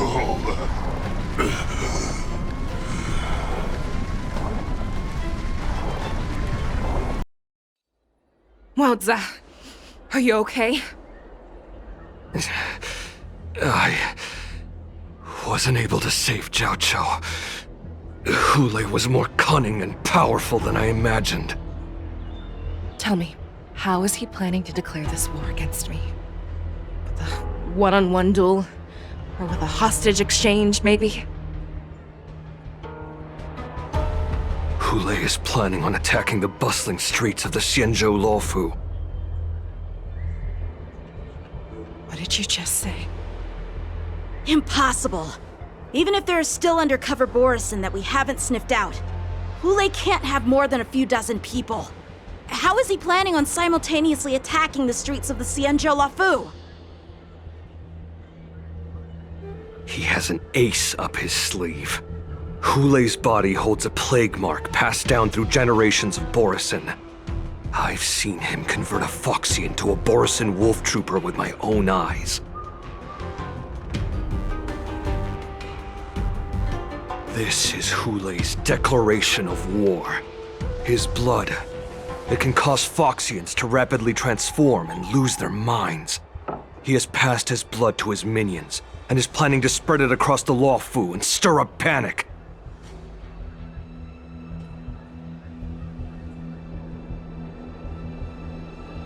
Contact the Skyfaring Commission and the Cloud Knights right away.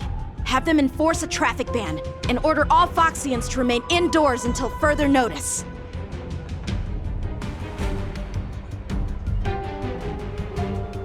The moment you see your enemy's declaration of war, it means that they have already begun to take action.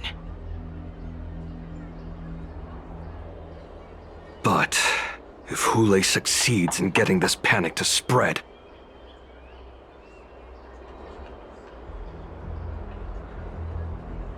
do you remember what I told you before? Hunting is about thinking the same way as your prey, not just mindlessly chasing after them.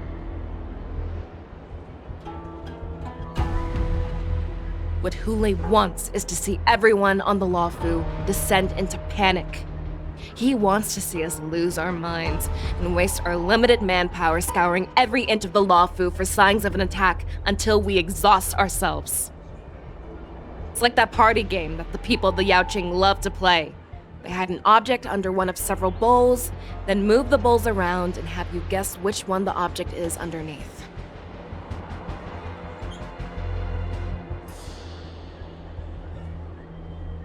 The way I see it, this is all nothing more than misdirection. No matter what Hule does, there is one truth that cannot be changed. He is trapped aboard the Xianzhou Luofu. The only way for him to escape is to find a ship.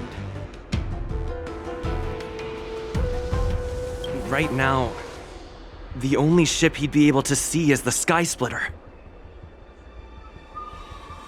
In his eyes, that ship is full of countless hostages. That would be the best place for him to go. So, that will also be our final battlefield. But if we're wrong about this, if he goes somewhere else, or if he does as he said he would, and his minions infect the Foxians everywhere with wolf blood, what do we do then? Are we just supposed to abandon those less likely locations? This is another lesson that you must learn outside of swordplay. Weighing your options and making a decision. There are always questions that we will ask ourselves, but never be able to answer. Before making a decision, we must destroy any hesitation that we are holding on to. Once we make a decision, we must fight off any regrets. There is a chance that we will make the wrong decision and allow our allies to be sacrificed in vain. There is a chance that we will predict our enemies' movements correctly, yet underestimate their strength and be overwhelmed in battle. But being lost in hesitation and failing to take any action will always be more harmful than taking the wrong path. We must make a decision, no matter what. Everyone, listen up. I will personally take charge of Starskiff Haven, evacuate the people, and prepare for any possible attacks. I will do my best to ensure that things are safe on the ground. Nameless, please lend us your strength as you did when the Ambrosial Arbor was reborn. I need you and Wildza to go in search of Jiao Cho.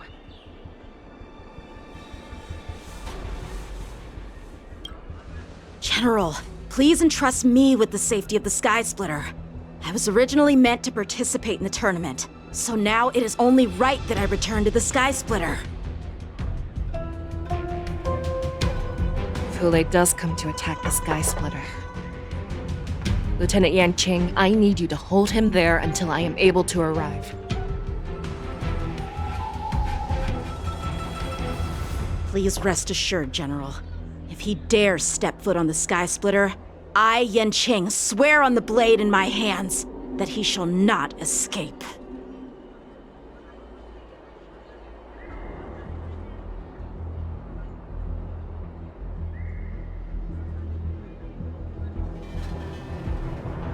Cloud Knights! The Borson have arrogantly decided to challenge us on Xianzhou territory. They vow that they will unleash a bloodbath along the streets of the Xianzhou. The unarmed civilians of the Xianzhou and countless visitors from afar are under our protection. Let me ask you, as Cloud Knights, will we allow the Borson to succeed with their plan?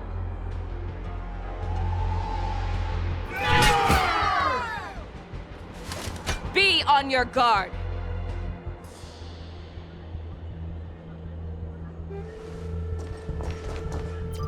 Calling Starskiff Haven. Have all Cloud Knights be on full alert for Borson attacks.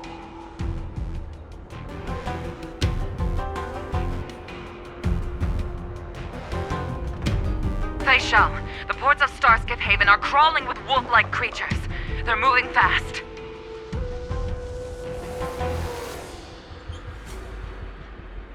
Hold them back! I will be there immediately!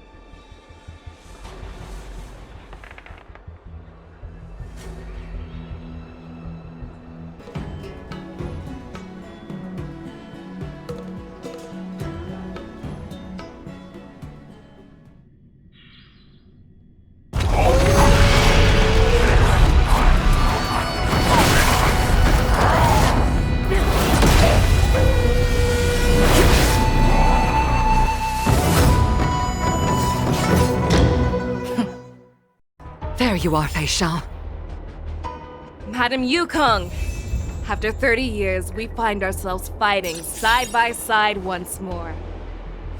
It's been a while since I've let loose. Let's get this started. Remember, you are still on the Luofu. Try not to go too wild.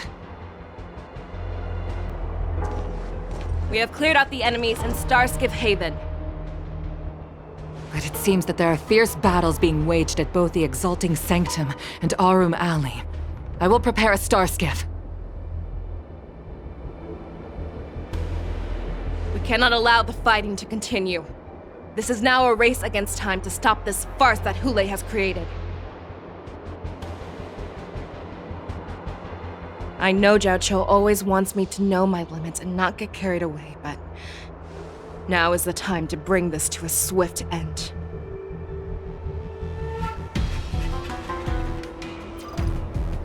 Contact the Exalting Sanctum. Tell them if they see a light in the sky, all units are to retreat immediately.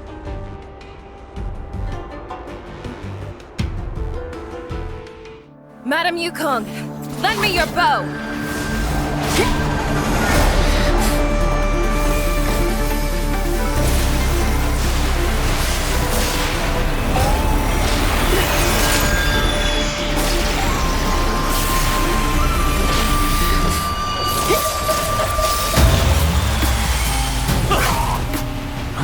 What's that? Everyone, out of the way!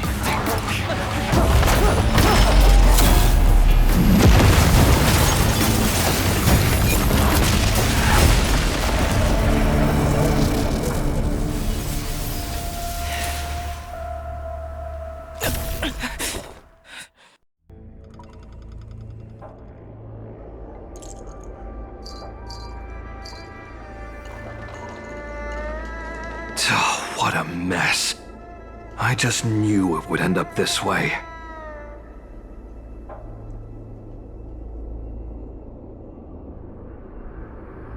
Every time she hits the battlefield, she makes a mess like this. She didn't even leave a single survivor to get intel from. One of these men must have known about Hule and Zhao Chou's whereabouts. He has to be. A retainer like myself is nothing more than an insignificant shadow who stands by the general's side. But Zhao Chou is different. Without his careful treatment, the general wouldn't even be here today. Hopefully, he can use that silver tongue of his to buy himself enough time. Take a good look around. If you can find one or two Borisin that aren't dead yet, let me know. I don't care how tight their lips are sealed. I always have a way to crack them open and get the information we need.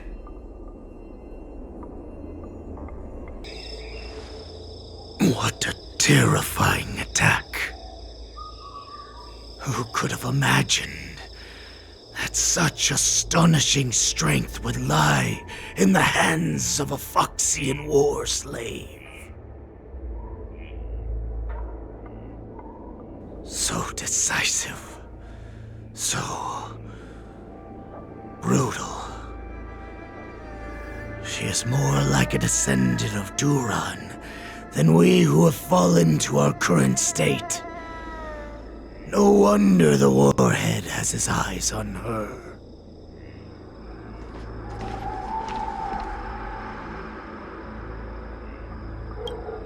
I remember you, Mock Talk. You are harder to kill than a cockroach. But the fact that you have willingly shown yourself saves us some time. It is not too late for you to surrender. Tell me, where are Hule and Zhao Chou?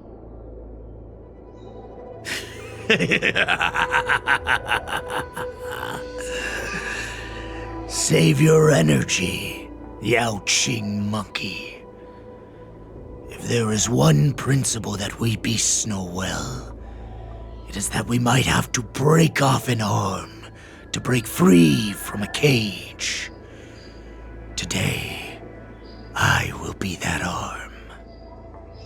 I lived as a hunter for many years, yet I have only followed the warhead for this recent, brief period. However, his existence has brought light back to our once blind eyes. Like the moon of Verdantia, he has shown me the way. The descendants of Duran have abandoned the Wolf's Creed. In order to ensure our survival, we took solace in the shadows and fed on one another. We were no longer wolves. We were no more than rats, living a dirty and pathetic life. Thanks to the gift granted to us by Lord Hule, I have shared his vision and his blood. The descendants of Duran should live for the victory of the pack, and they should die for it as well. Come, Yao Qing man, show me your fangs. We will fight to the death. Puh! How honorable, you mangy dog. But you seem to have misunderstood. There will be no fair one-on-one duel. Let's see how tough you are once we've put you down.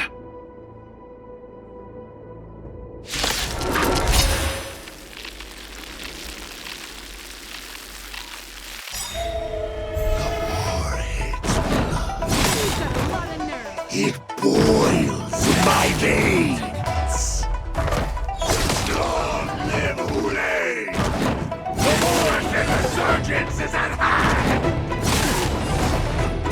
Borisin Resurgence? Precise machination. You think you can still pillage and murder freely as you did 1,000 years before? The Xianzhou Yaoqing will ensure that this is nothing more than your dying fantasy.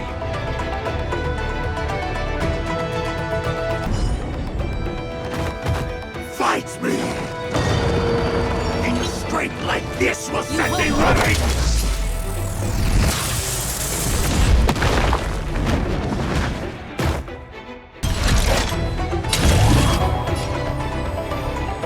I shall set the sea ablaze! I must hold on. Time for a shot. Savor the vigor of it. Borisin Resurgence shall come. No matter how heroic your sacrifice, there is no honor in your battles or deaths, Borisin.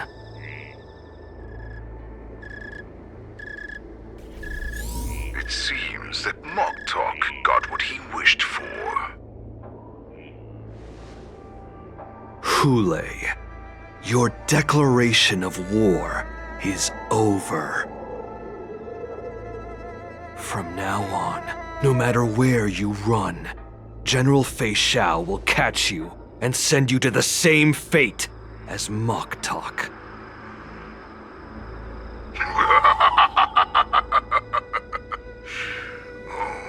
Your tongue is sharper than your claws.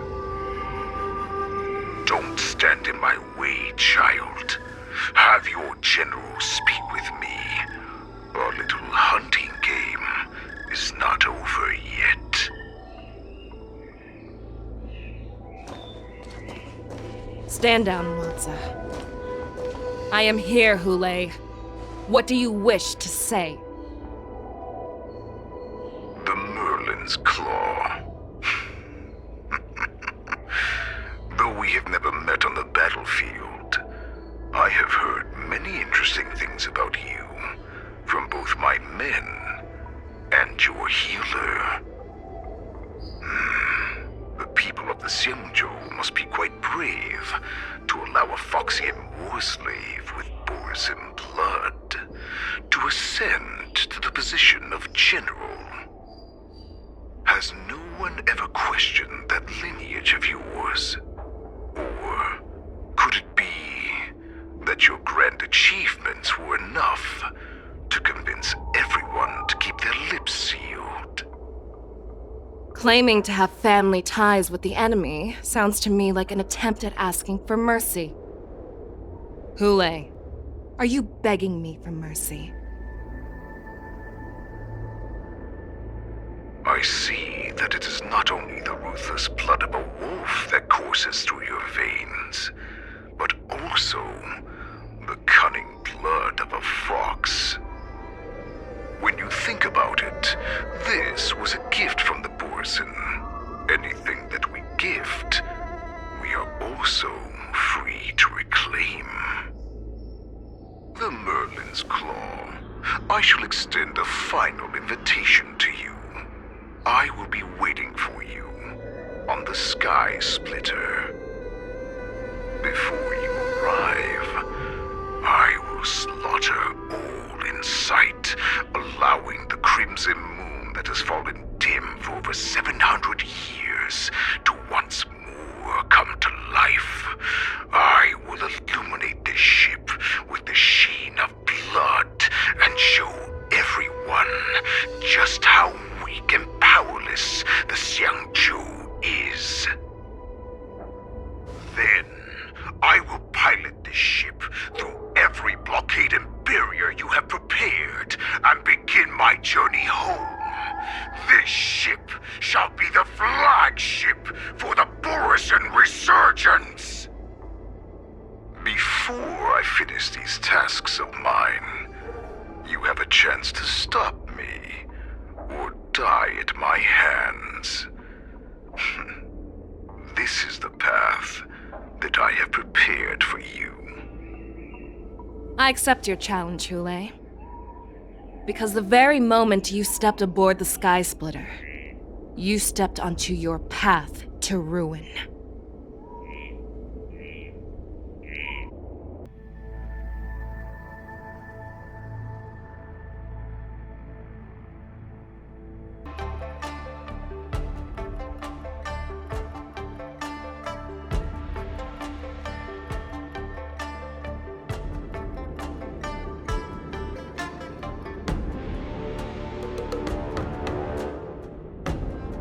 I'm entrusting you not only with the honor of the ring, but also with the security of the Sky Splitter.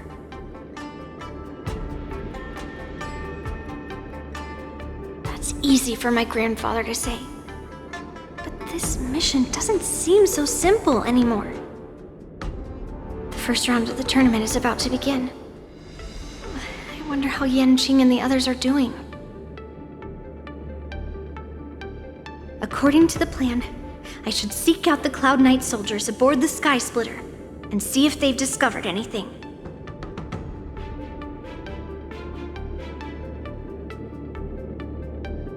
Maybe I should take a moment to meet with March before the tournament starts.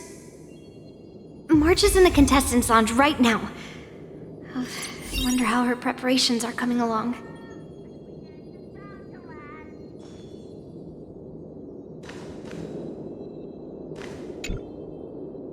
March, it's me, Yunli. Are you okay?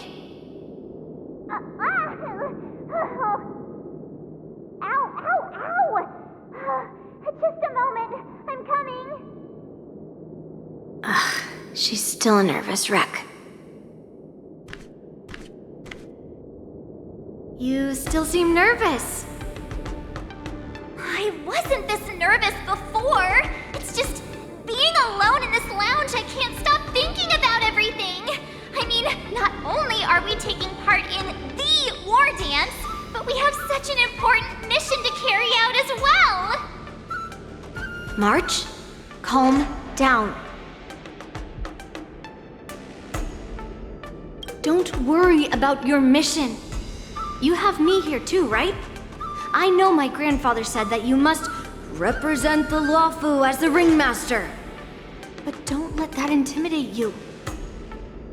Ask yourself, you are a nameless of the Astral Express.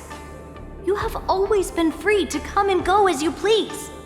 So why did you board the Sky Splitter with me when my grandfather gave us this mission? Why? Because I also want the war dance to go smoothly. For us Nameless, even though we're just visitors at every stop, it was here that I met my two masters and made many new friends. I want the war dance to go ahead without any problems, for everyone's sake. Good answer. The tournament is about to begin, so I must go carry out the mission that Grandpa gave me. March, may your blade be sharp and your victory glorious. Thank you, Master Yunli. According to Grandpa's plan, I should seek out the Cloud Knight soldiers aboard the Sky Splitter and see if there have been any new developments.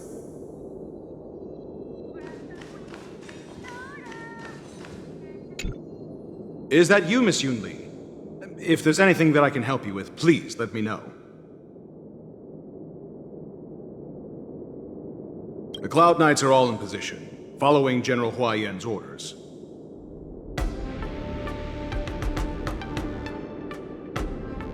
Very good. Although, there is one thing I want to confirm with you. Unfortunately, we don't have any means to distinguish between Borisin and Foxians. However, you can rest assured that the Cloud Knights are working hard to investigate the source of forged identities.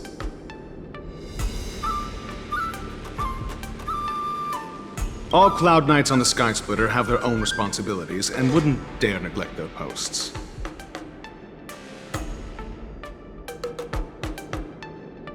March 7th and I could already tell. It's clear that every Cloud Knight soldier we've met on the Sky Splitter is an elite warrior.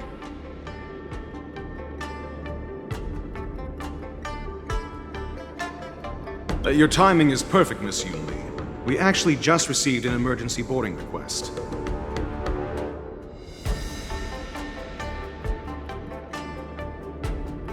An emergency boarding request?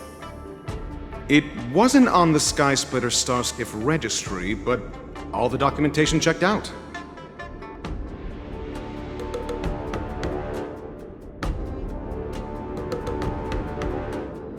Who would be boarding the ship at this time?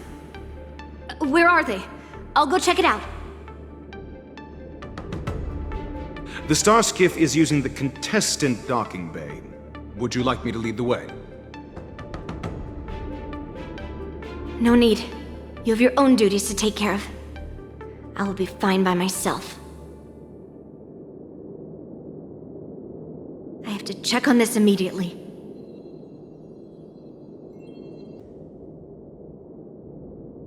Routine inspection! All passengers, please prepare for an inspection.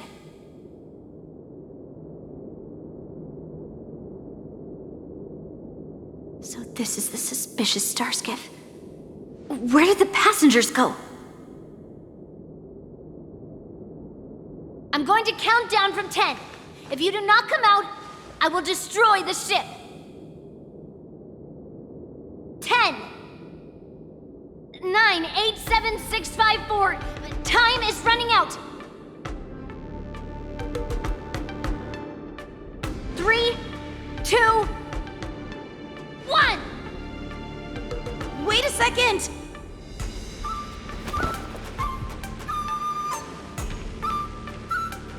It's me! It's just a routine inspection. You weren't actually going to blow up the ship, were you? Is that also some kind of Zhuming custom?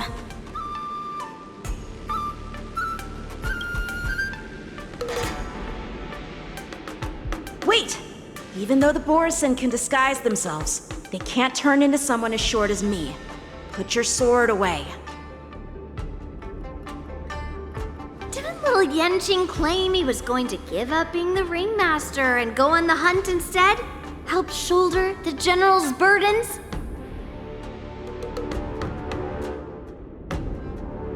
The Borisin on the ground suddenly launched an attack. General Fei Xiao was concerned that this was all a diversion by Hule, so I requested to come to the Sky Splitter and provide support. Can't believe you ended up back here on the Sky Splitter after running around all over the place. But you're too late to enter the tournament now. Following Grandpa's plan, our disciple March is taking your place as ringmaster. Aren't you proud of her? When I first heard the news, I was definitely proud, but also a little concerned.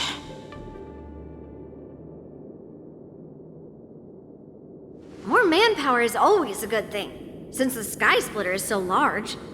Oh, and by the way, you should know that... What's happening?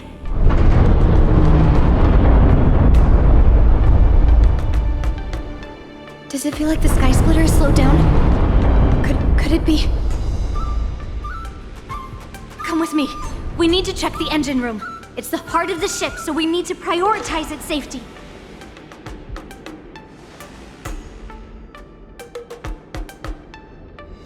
The war dance is about to begin. Contestants, please make your way to the arena.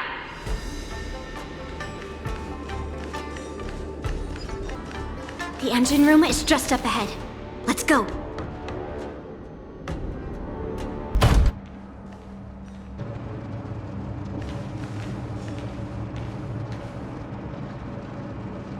Strange. Why is there no one here?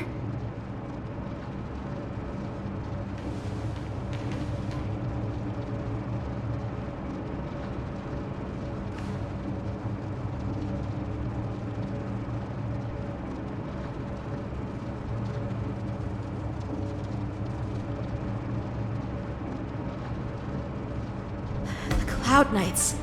They're over here.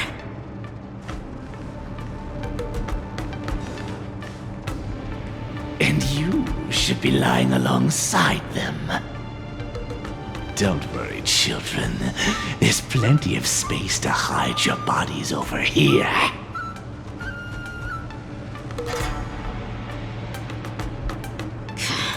Even though I truly hoped that the war dance would go ahead uninterrupted, and that I was worrying for no reason.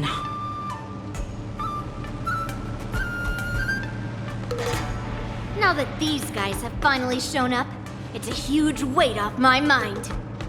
Bring it on, you abominations!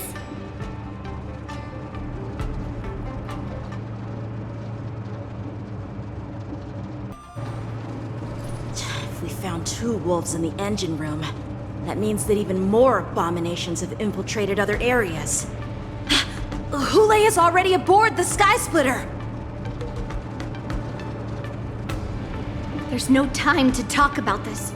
The war dance has already started. If my guess is correct, the Borisin will most likely use the ceremony to begin their slaughter. Let's go. We need to get to the war dance ring.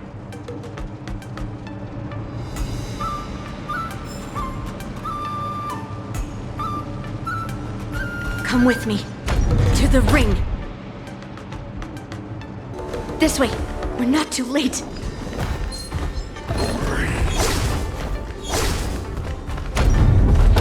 We would like to welcome all of our honored guests and contestants to the Xianzhou Luofu's Luminary War Dance Ceremony.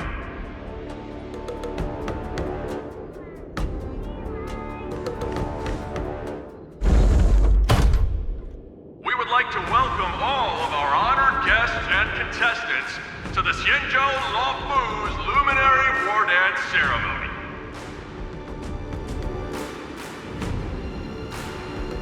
Before we get the first round underway, our organizing committee would like to introduce you all to a host known throughout the cosmos, Mr. Albert. He is here today as our special guest host.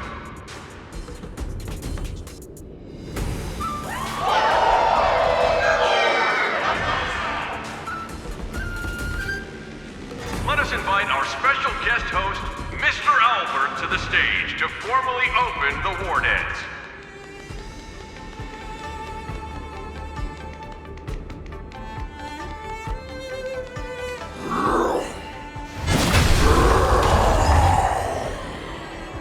Your war dance ends here.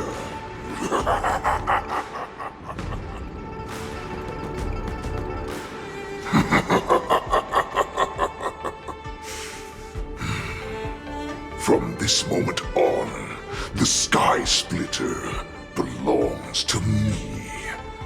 And for you, dear spectators, I have prepared a true fight to the death. Now, run for your lives! My apologies. The spectators that you were expecting aren't here. Everyone here actually came to see you. Cloud Knights, prepare for battle! Xianzhou swords! Cloud Knight boars! Xianzhou swords! Cloud Knight boars! Xianzhou swords! Cloud Knight boars! Xianzhou swords! Cloud Knight boars!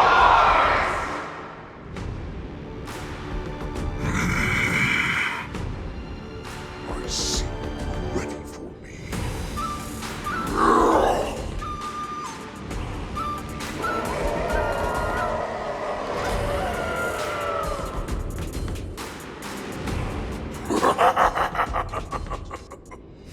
That's fine too. Since you have all prepared for your deaths, come, give me all you've got. Entertain me.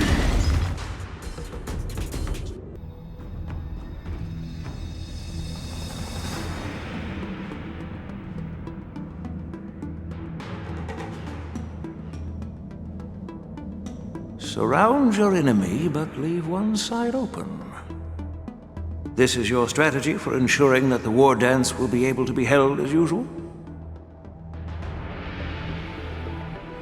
Precisely. When Hule escaped, we should have cancelled the war dance immediately. No one can predict where a wild beast like him will attack. Yet festivals and celebrations like this are likely to become targets. However, preparations for the war dance were in the works for so long, I couldn't bear to announce its cancellation. So I thought, if the show must go on, then let it go on. But that doesn't mean that the war dance we hold today has to be the real event. All we need to do is swap all the spectators and contestants aboard the ship with Cloud Knight soldiers, and the Sky Splitter, soaring high above, will become the ultimate battleground for our hunt. But what do we do if Hule is not planning to attack the war dance? Then we just need to draw his attention to the Sky Splitter. We'll have the Skyfaring Commission clear all transport lanes and cut down Starskiff traffic. Then, when the time comes, there will be only one ship in the sky, and he will have no reason not to attack. General Fei Xiao will be in charge of scaring the wolves and cutting off their other means of escape, making him think that this will be his best way out. Given that the Borisin already have insiders on the Law Fu, I will be in charge of putting pressure on them, making them focus solely on keeping themselves safe. Very good. Then I'd better dust off my weary bones too. I will go with the Skyfaring Commission to guard the Jade Gate and ensure that things do not spiral out of control. Knowing that Elder Huayan is part of our last line of defense is a great comfort. This hunt will make Hule understand that the arrows of the hunt will always be one step ahead of the abominations.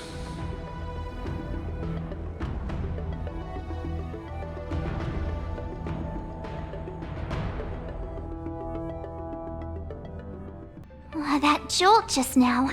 What's going on? It feels like the entire ship has started to slow down. Borisin must have actually infiltrated the Sky Splitter. Based on General Huayan's orders, it's time for me to take action.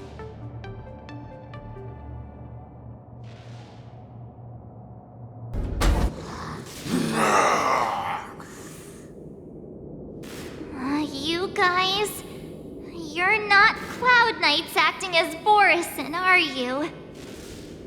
You're real Borisin, aren't you?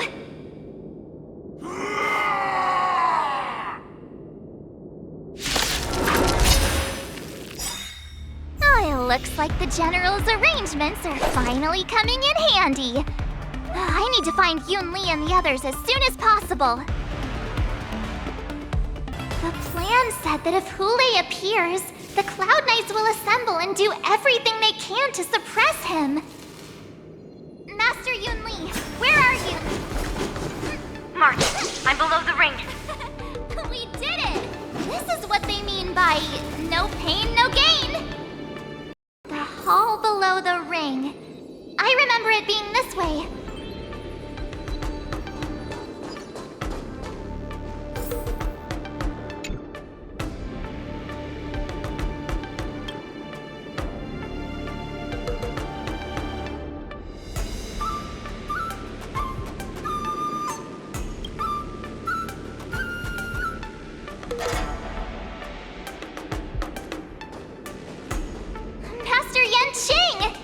What are you doing here?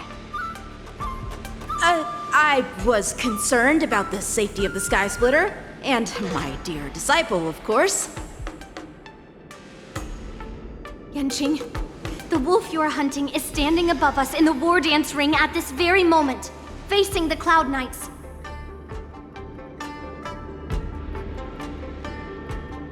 This war dance will not be seen by the people of the Xianzhou. Nor will it be just a ceremonial sword fight. This is a battle to the death that offers no honor, only mortal danger. March, are you ready?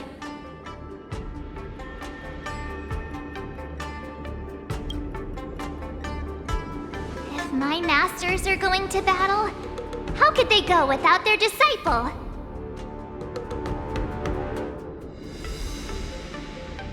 Yunli, Miss March, may your blades be sharp, and your victories glorious. May your blades be sharp, and your victories glorious. May your blades... Ah, forget it. Let's go and make this a quick victory.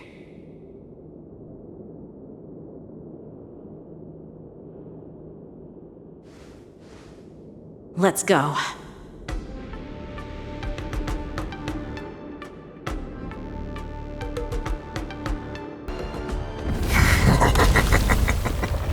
So feeble. Such weakness is truly pathetic.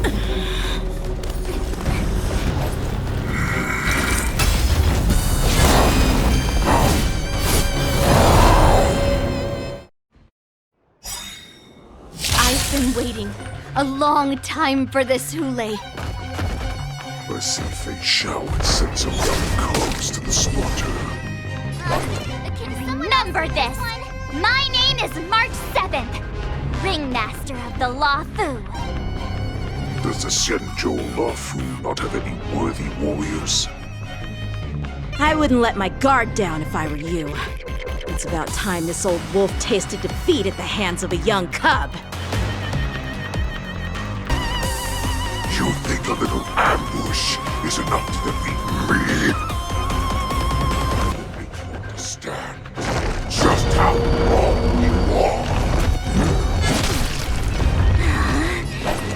Such insane power! Fine. You can be a little opening act for me until Fei Shao finally arrives.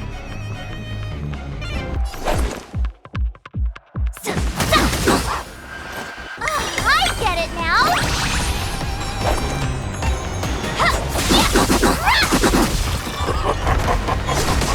Swing with all your might, dear cubs. Run. A wolf's path only moves home. Running is never an option. You won't get away! Why is Fei Shao still not here? I grow bored of these not bad. But it will take much more than that. Your feeble weapons are like blades of grass on an unbreakable body.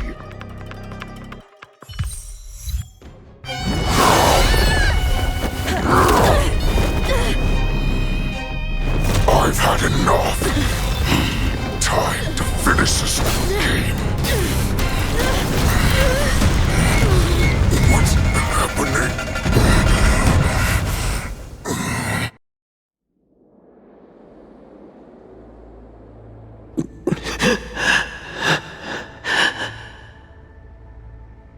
Secrets are a weapon that a hunter cannot live without. Those that have no secrets are no more than prey, cut open and waiting for death.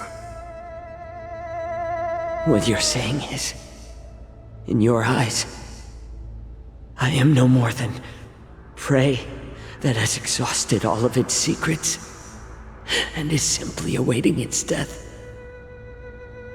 Do you think you have some other escape route? Jiao Chou, I have already peeled back your disguises and defenses, layer by layer. I know all the secrets that you and your general have buried so deep. But you have told me all of your secrets too, Warhead.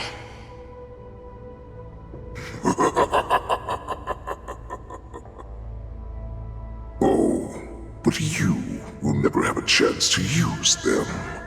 You will be buried with them right here, although you are a fortunate one.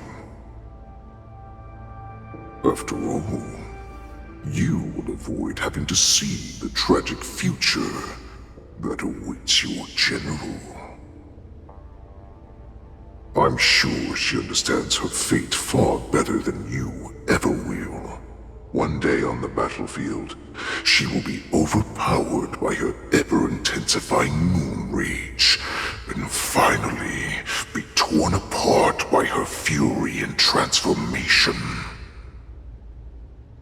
Not even your god can save her from this fate, although they can lead her to liberation.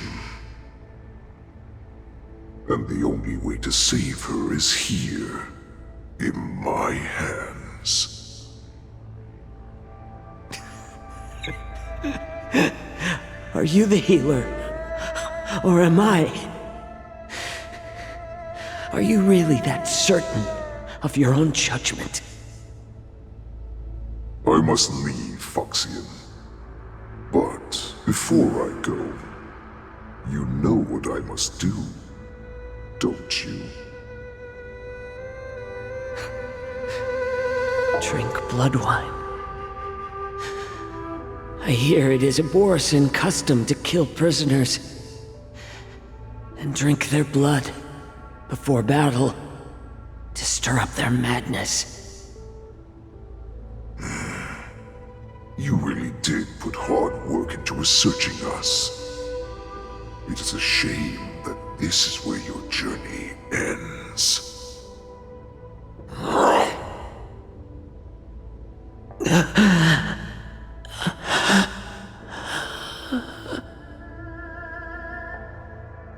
Are you the healer, Jiao Zhou?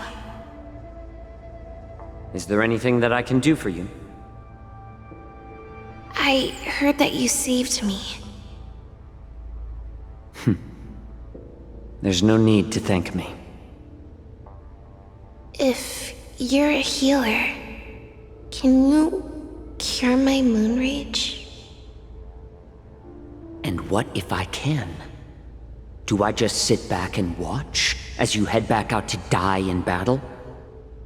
Listen to me, child. Your condition is not suited for the battlefield. Okay, then can you cure war? What are you talking about? I'm just a healer. All I can do is... So all you can do is heal us and let us go cure war. Such arrogance, young lady. This war has been waged for thousands of years, and it will only continue. What do you mean by cure war? All you will achieve is getting yourself killed. You healers work yourselves to the bone to save people, even though there will always be sickness and death. So we will also keep fighting. I cannot speak for the dead, but I know that General Yueyu, as well as all the warriors that never returned from battle, will not have died in vain.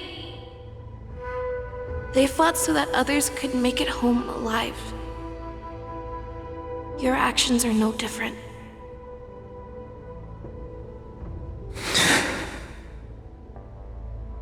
Jiao Zhou, this is an order. Cure me!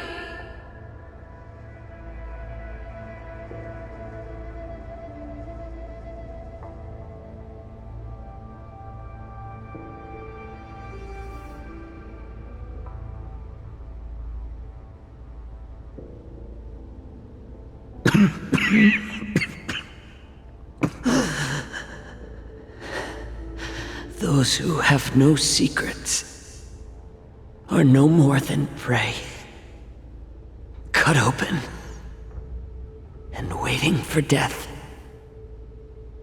Enjoy the taste of my fresh blood, Hulei.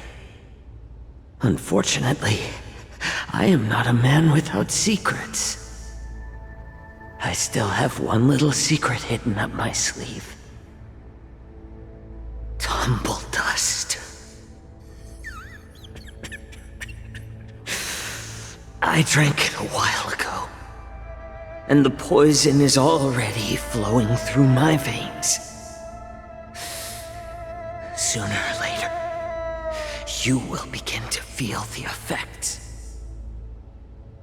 If the most lethal poison known to this world is able to save innocent lives, then it can also be called a great medicine. I will do my best to cure you. Fish out. I kept my promise. At the cost of this insignificant life. Bring victory to the Yaoqing.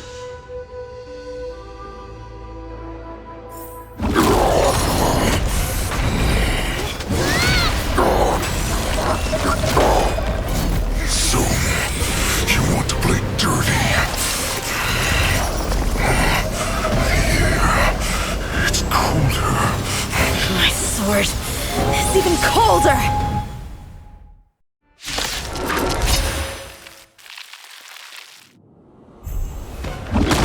Hulei's movements are slowing down? This is our chance. It's time for us to put this dog down!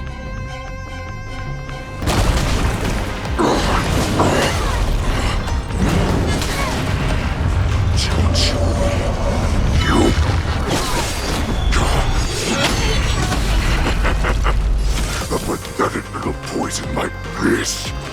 You think this is enough to turn the tide of battle? Time detonate!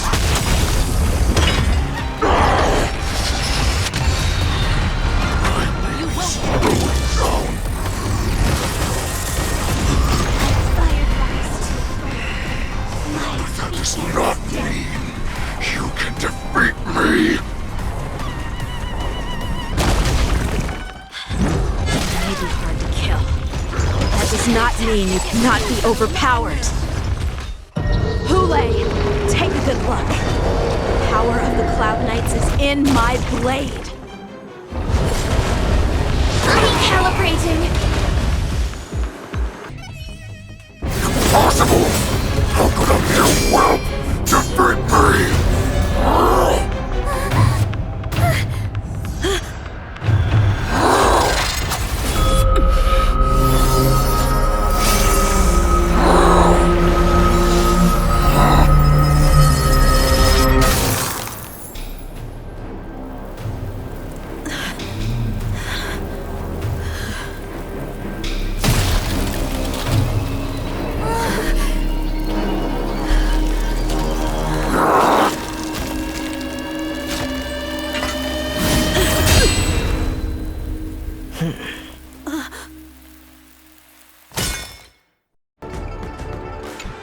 The hunt is finally over.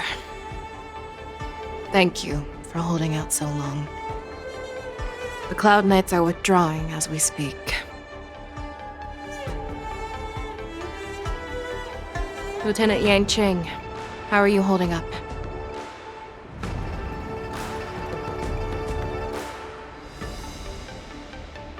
I thought I was done for.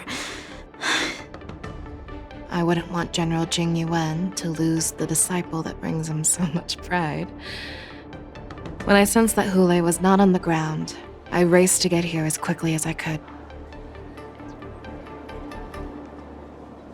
Who would have imagined that I would arrive late to the battlefield for the first time in my life? No, perhaps you young ones' blades were just too fast for me. I originally thought, in the best-case scenario, you would team up and hold this beast back while protecting yourselves. However, you joined forces and defeated Hulei. The youth are truly to be feared and respected. Come, we need to lock up Hulei once again before anything unexpected happens.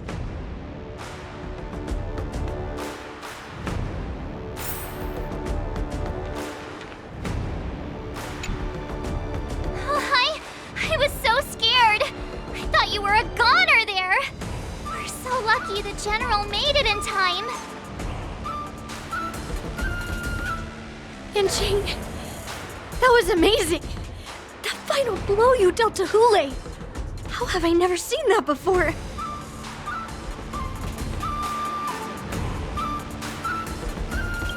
Was it really us who defeated Hule? Why do I feel like he suddenly started to flag during our battle? It must have been our awe-inspiring righteousness that struck fear into his heart. You really are an overthinker. What's the point of worrying about these things? Who cares why he started to weaken? All that matters is that we won.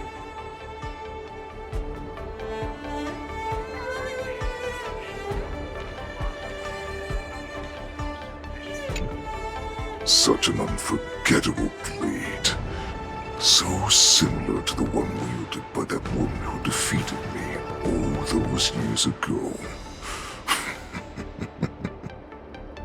Over 700 years have passed, and I thought I would have a way to overcome it by now. But in the end, my fangs and claws were too slow.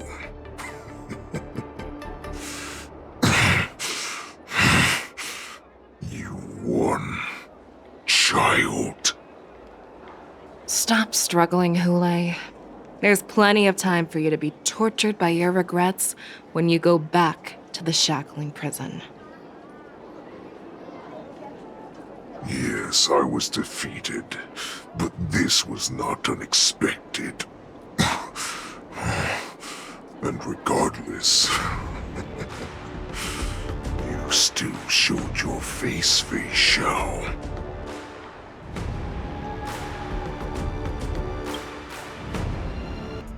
Oh, I have looked forward to this for so long.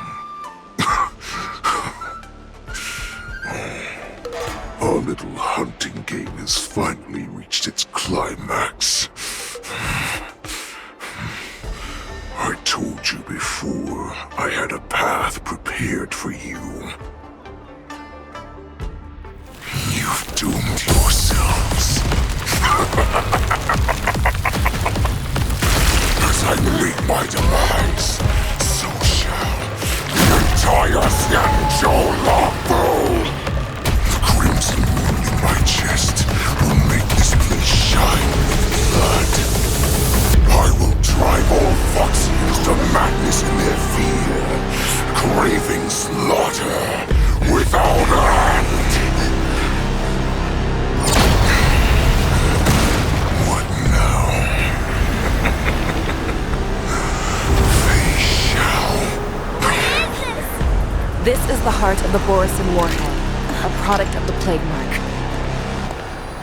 I'll leave the next part to you.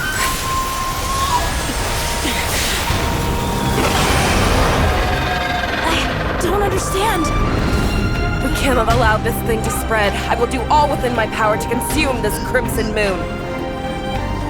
Once the situation changes, Lieutenant Yanqing, you are to enforce the Cloud Knight's military rules. Understood.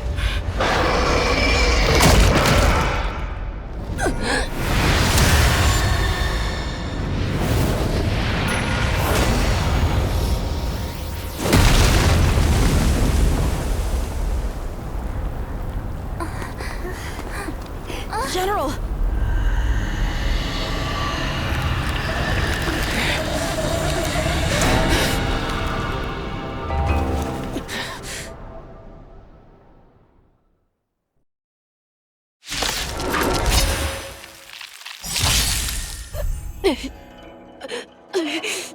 Die, Borisin! What? We clearly don't have wolf ears. A strong adversary. Help me improve. Strike with heart! I will not allow any of you to leave the Sky Splitter! Does she think we're her enemies? Lule just wanted to take down the general, even at the cost of his own life. Snap out of it, General! Just when I thought we'd get a minute to catch our breath. What do we do? Do we fight or run? After all this, do you still think running is an option?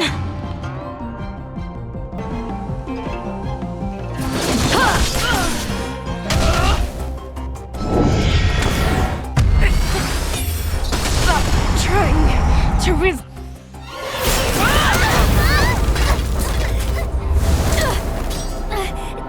We can't let her get away! But do we stand any chance at all?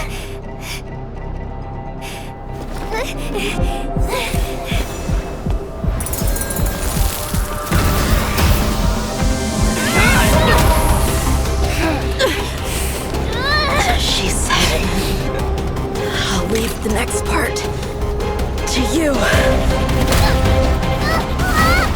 She put her faith in us!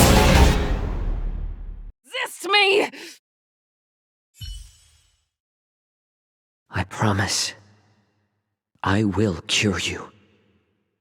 Fei Xiao. No one can live forever, Zhao Zhou. This time, I must break my promise.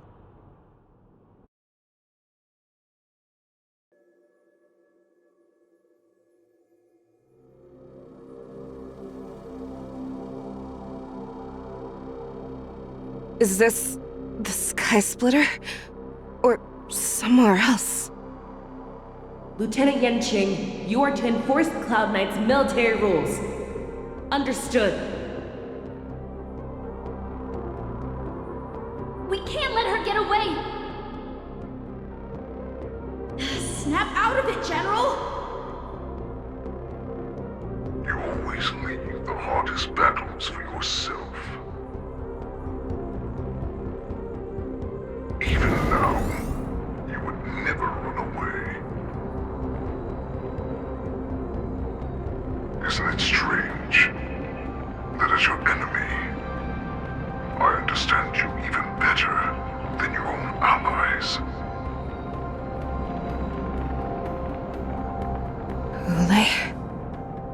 This rage, I remember the taste. I know that it was never victory that it thirsted for, but the hunt itself. Isn't that right, Fei Xiao?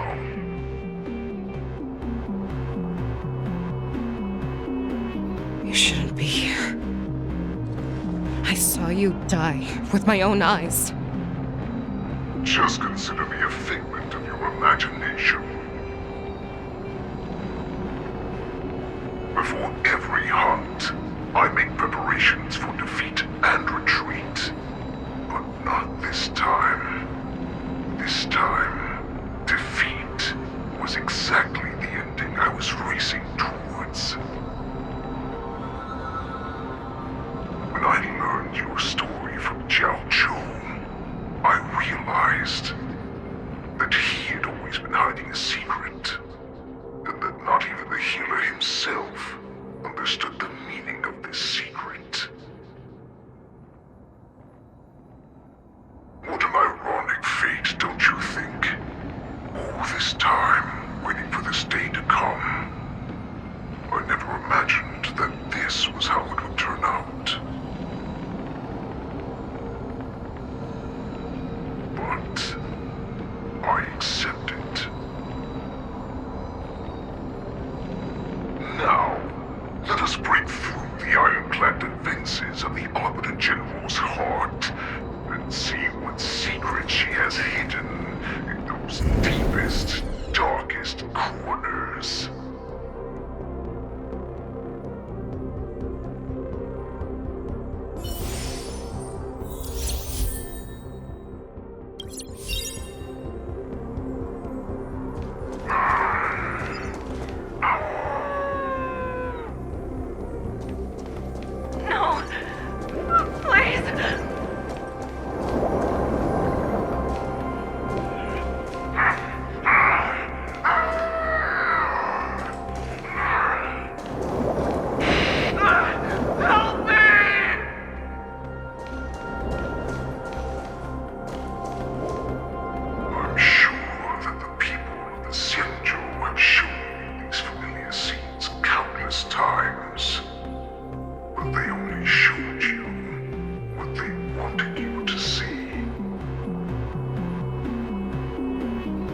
have you fight to save the weak.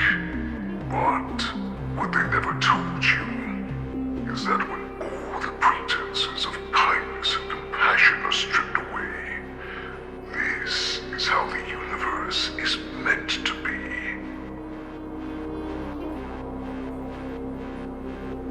When the Xianzhou is weak, they play the victim so they can win your sympathy. When they are strong, they make you their avenger and have you fight in the name of justice.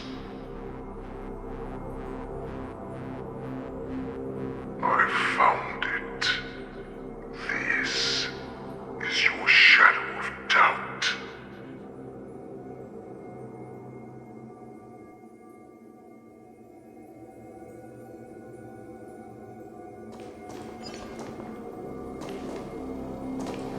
Your so-called survival of the fittest is nothing but an excuse. You cannot weaken my resolve, Hule. Blinded by the fury of your moon rage, you slaughtered your allies. Merlin's Claw, you have betrayed the Alliance.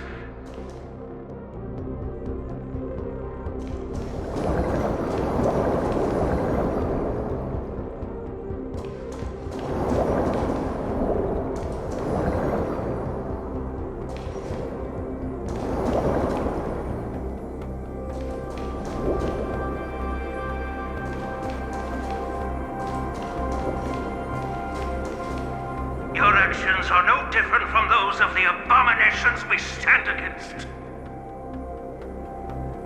At the end of the day, it is the blood of the abominations that runs through your veins. One day, you will inevitably become an enemy of the Alliance. Cloud Knights, formation! You ran into the arms of your new master's army without hesitation. You thought that you had found freedom, respect, and recognition.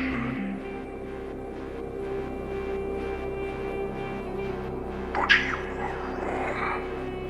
They know all too well that a wolf will always be a wolf. Now your greatest fear is about to come true. You have become an enemy of the Xianzhou.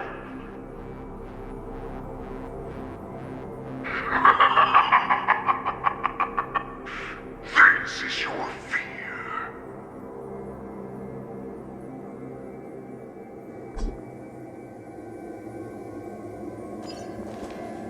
You aim to instill terror within me. Yet all of this is nothing but a phantom! You have returned, Lord Fei Shao. The warhead has returned.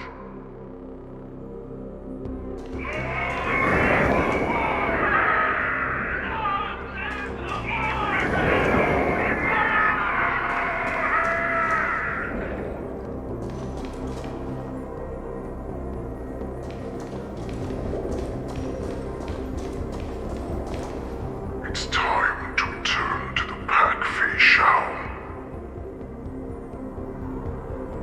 No matter how deep the hatred you bear for the Borson, no matter how much we may consider each other enemies, I will still show you this path that you never imagined was available to you. Because you made a choice. You devoured the Crimson Moon. You are worthy to become the Borson's warhead. What did you say? The descendants of Duran who came to rescue me hoped with all their hearts that once I regained my freedom, I would be able to turn the tides of battle and change the fate of our people, allowing the Borson to return to their former glory. But this was just a dream used by someone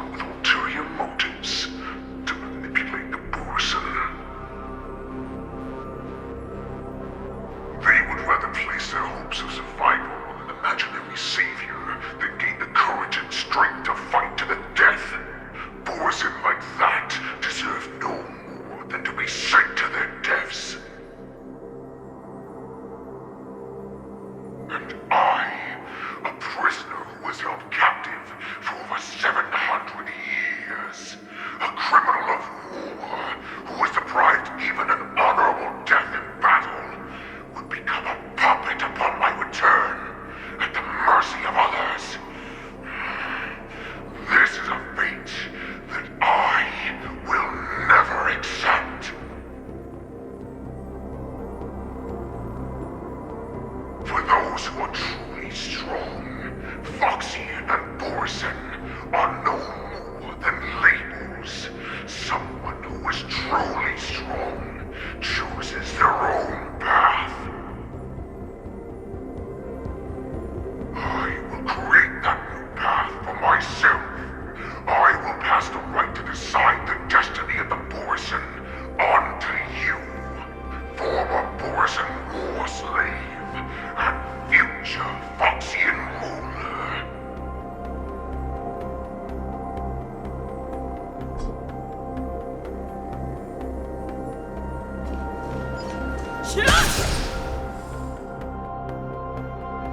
Your human Jiao Cho served you with such loyalty.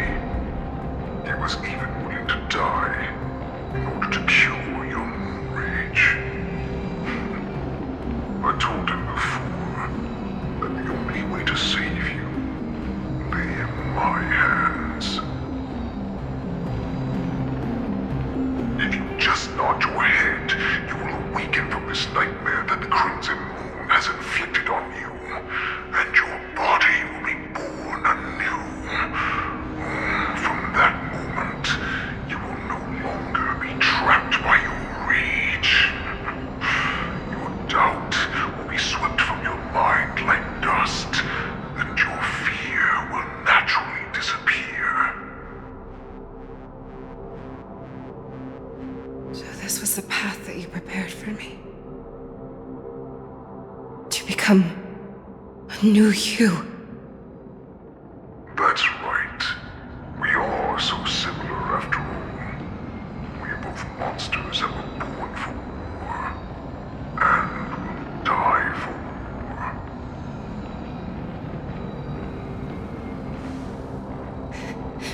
I'm sure my answer doesn't need much explanation.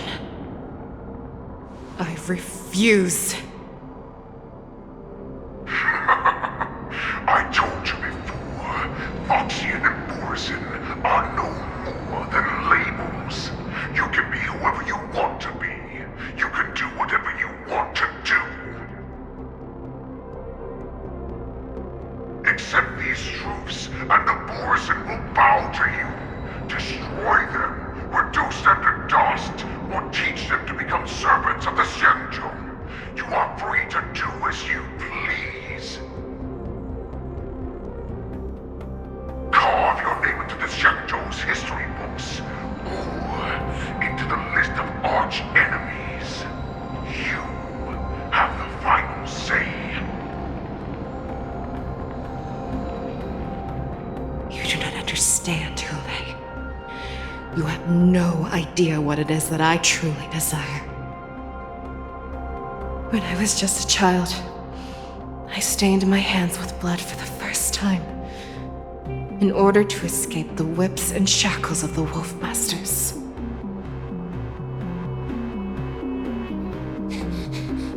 Nirgal, don't stop! Keep running! I can't run anymore. Saran, are they catching up? They're still behind us. Don't stop! Nirgal, look up! Look at that light in the sky! That's a shooting star. It's shining down on us. If we just tell it our wish, we can have our freedom. We will all be able to escape. We'll win our freedom and then share it with our cooler brothers and sisters. So you have to run! Quickly! We can do it! We can escape!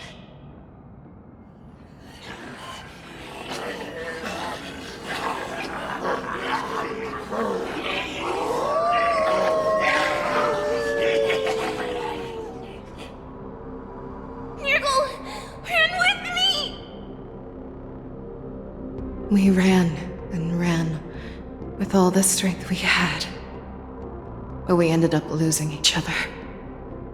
I escaped the hunting pack and encountered a woman that could fly. A Cloud Knight. I imagine you kept your promise.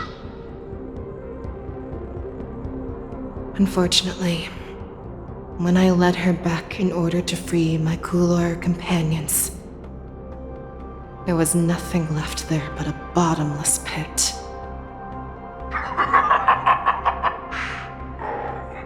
Light of the devilish archer. A star of calamity that strikes the ground and leaves only devastation in its wake. In the years that followed, I followed the trail of that light alongside my Cloud Knight allies, and saw it fall countless more times. Gradually, I came to understand. That light was not some shooting star that carried wishes and aspirations. Each Lux arrow meant that countless lives in a helpless world were about to be obliterated. I prayed to the god of the skyboat that I would never have to witness one of these shooting stars fall again. But they ignored my prayers. That's right. They never answer us. They just let us loose in this world to massacre each other. That is why the fierce battle between us has raged to this day. If the gods who never bleed nor cry, who walk silently from above, refuse to listen to the prayers of mortals, then we have no choice but to fight for our own desires. Do you understand now, Saran? You and I are similar in more ways than you think.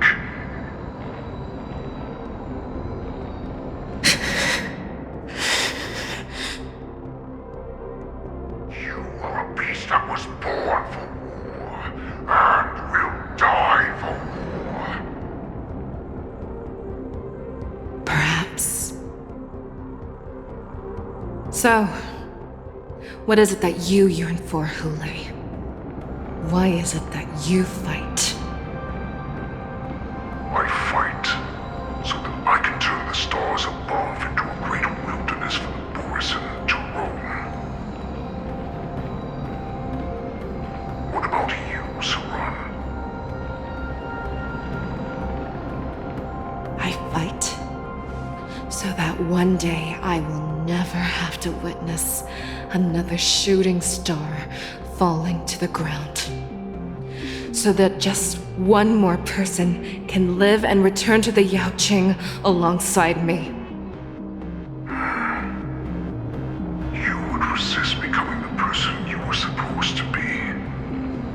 Lower yourself from a free wolf to a domesticated fox just for the sake of one person. Then have it your way. I will use your fear and doubt as my nourishment. I will seize you and devour you. I will replace you and become a Shao. We are so similar. Both monsters that were born for war and will die for war. You were right when you said that, Hule. So, I shall pray to the heavens. Even if they do not respond to me, I pray that the arrows of the hunt will pierce the heart of every monster.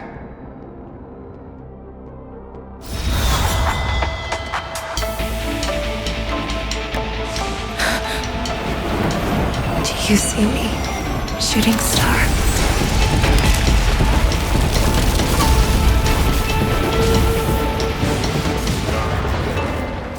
The knights are sworn to protect the Xianzhou.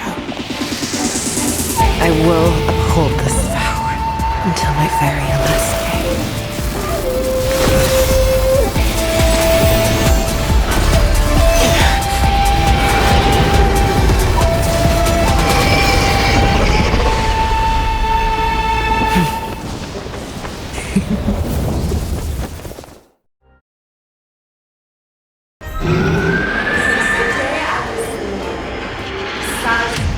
Tears of blood, and all living creatures have bowed and knelt. I once made strong and hunted the weak. Now, I will use your inner beast as my weapon, and your name as my prey. Fei Xiao!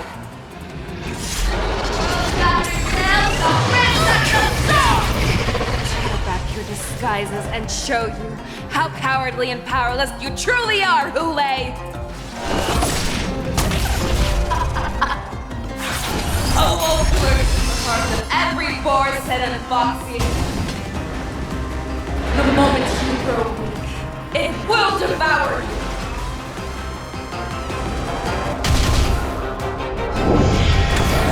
Go complacent, and your life will be stolen. Fight, Jack, and you shall live forever!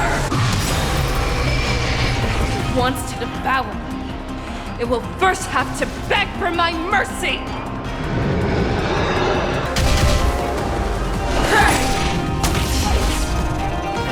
Pierces your skin! This I have experienced for 700 years! Pain! Fangs and claws grow dull! Back down! Never hesitate! That won't do. Inner peace! Be like men! You cannot pray! Sound in. Too slow! Devour the heavens! And envelop the earth! I swear to you. Always soaring, forever triumphant!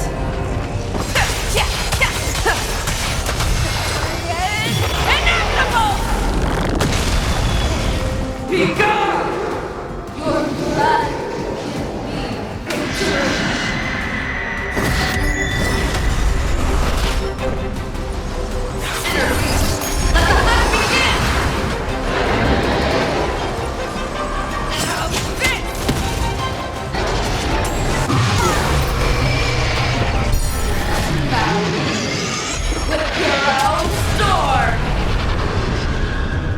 You're in bad shape.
You're the one who yearns for death.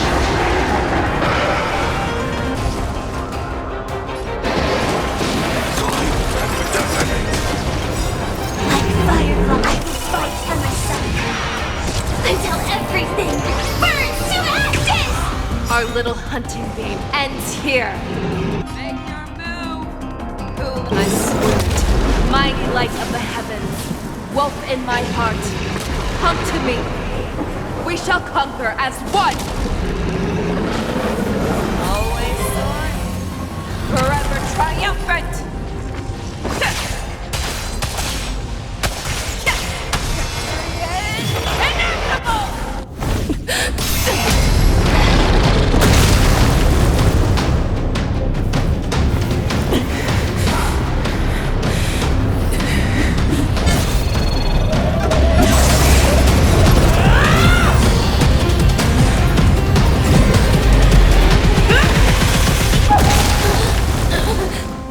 My only enemy has always been myself.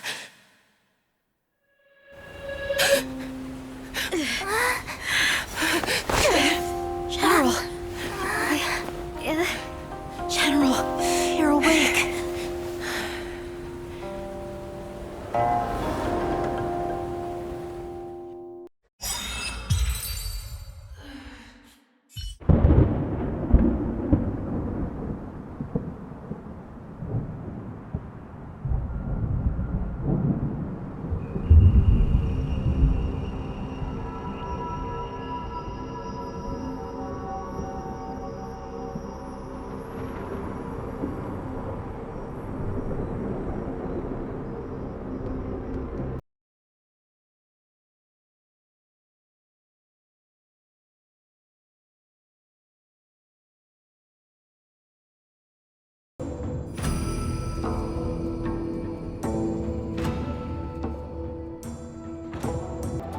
I'd like to hear their explanations.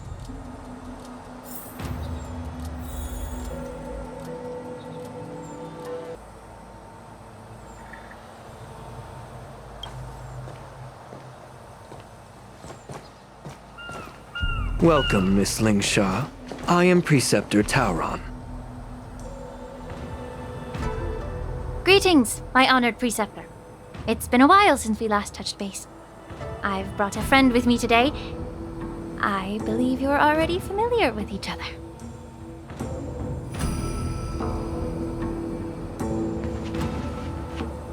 Tauron. Elder Tauron? I remember when I was exiled, you were on the verge of passing on. What's with this new look? All of this is thanks to your past life. Had you not been so rash, I wouldn't have had to walk such a dangerous road to free our clan, becoming this specter of my former self.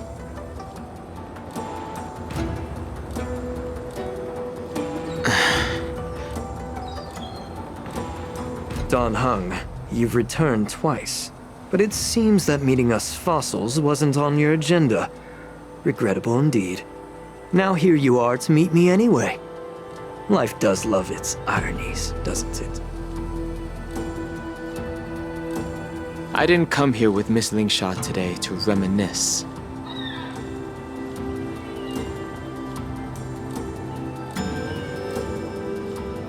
Indeed. When the Cauldron Master extends an invitation, it's only proper for the Preceptors to attend. As the newly appointed Cauldron Master, there's been much to take care of within the Alchemy Commission. It's only now that I've had the chance to speak with you. Please forgive the delay, Elder.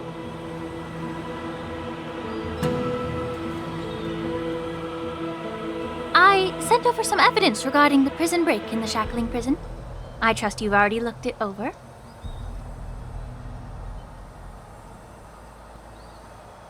Yes. You sent us the remains of Mara-struck soldiers, a map of the Shackling prison, and a semblance reversion essence pill. These are the remains of assassins who used Cloud Hymn magic to conceal their tracks. They aided in the Borisons' escape, allowing them unimpeded passage through the Shackling prison.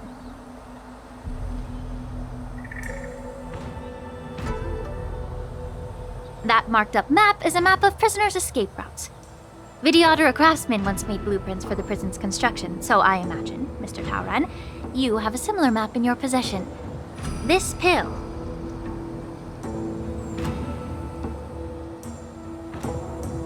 Is semblance reversion essence? Indeed.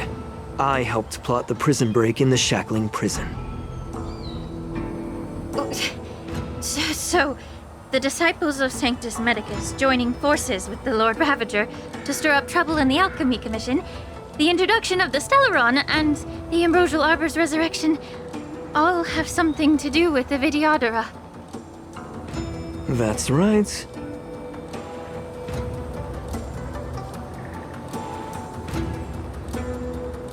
Are you surprised?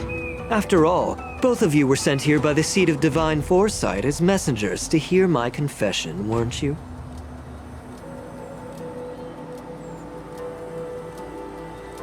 Ever since the sedition of Imbibitor Lunae, the population of the Vidyadhara has dwindled. With the High Elder exiled, a few of us preceptors had to do what we could to turn the tide. My methods might have been drastic, perhaps even incomprehensible. But it was all for one cause. The survival of the Vidyadhara. Yet, the Xianzhou natives zealously forbid any plague marks and did nothing while the Vidyadhara suffered.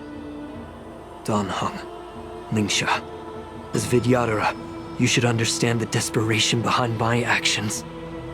All I've tried to do is to ensure our survival. I'm well aware of the challenges the Vidyadhara face. Fighting for survival isn't a sin. But Elder, your actions have gone beyond mere survival. You've become a beast driven solely by the propagation, devoid of even a hint of empathy. Oh. Despite calling ourselves a noble draconic bloodline, at our core, we're merely bipedal beasts. The survival of our kind is paramount. If I hadn't resorted to beastly actions, the Vidyadhara might not even exist. The sages show no mercy, as the old wisdom goes. When the High Elder abandoned our people's survival, I had to shoulder the world's sins alone.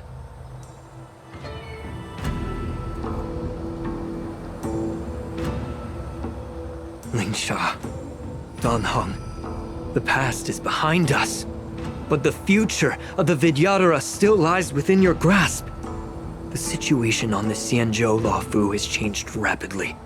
As Vidyadhara, we must unite in purpose and avoid the mistakes of the previous Imbibitor Lunae. I was initially skeptical about the Vidyadhara's betrayal of the Alliance.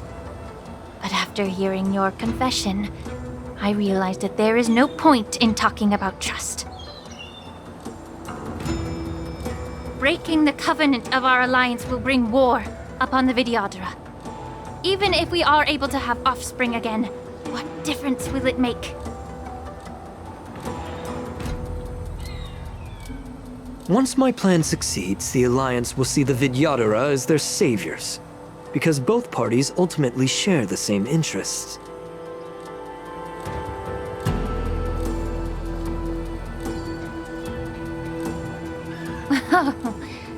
So now that survival won't convince us, you want to talk about interests. For 1,000 years, the Alliance has been engaged in brutal warfare against the denizens of abundance. Yet victory has remained beyond reach. Have you ever wondered why? Should the Alliance emerge victorious, they will inevitably become the next denizens of abundance. However, if they suffer defeat, the Alliance will face extinction. Thus, the Alliance has deceitfully upheld this precarious balance. However, I have a way to escape from this dilemma. The Alliance's path to salvation lies within the secret of dragon transmutation. Imagine if there were a way to transform other life forms into Vidyadhara. The Alliance would then possess an endless stream of soldiers and would not need to worry about casualties. Once the war ended, these soldiers would cease reproduction, eliminating concerns of overpopulation. This is the way to salvation for the Xianzhou Alliance, the ultimate path to end the universe's suffering under the immortality plague. Only we, the Vidyadhara, can achieve this. So, you relied on this rhetoric to manipulate the ignorant members of the Vidyadhara into serving you. I am deeply disappointed in you, Elder. Your thoughts and intentions are completely devoid of empathy. Cloud Knights! Hold it!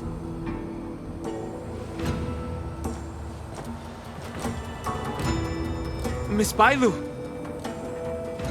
Mr. Danheng and Sister Ling Sha! Everyone's here? You think I don't know why you're really here? Jing Yuan sent you here to test me, didn't he?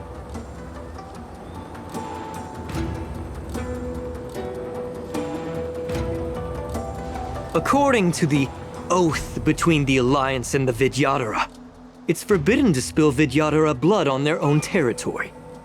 Are you all ready to violate this oath in the presence of the Luofu's High Elder?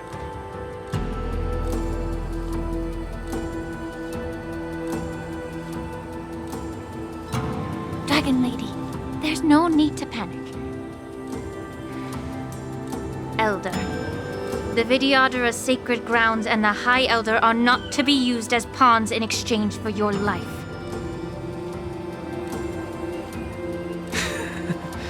You talk a big game. As if you have the nation and the people's best interests at heart. But when it really matters, you use a small girl as your shield. It's ridiculously pitiful. I've said it before. Survival is never a sin. We are all Vidyadhara, so you should understand my intentions. And as a Vidyadhara, I will leave for you a dignified solution. Leave the Scale Gorge waterscape immediately, and appeal to the top echelons of the Alliance. Let the 6 charioteers hold a trial, and sentence me to exuviation and rebirth.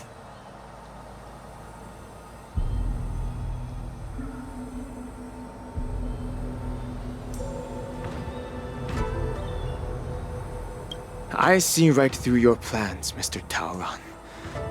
Vidyadhara Rebirth erases past crimes, but I'm well aware of the Preceptor's dirty tricks during Rebirth. You might not be you, but you will still be you.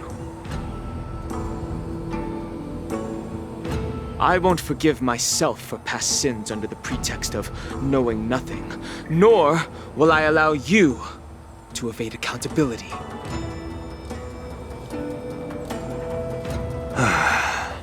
Danheng, I've always disliked your inability to see the bigger picture. Rebirth hasn't changed you one bit. Miss Bailu, as High Elder of the Luofu Vidyadhara, please share your thoughts at this moment.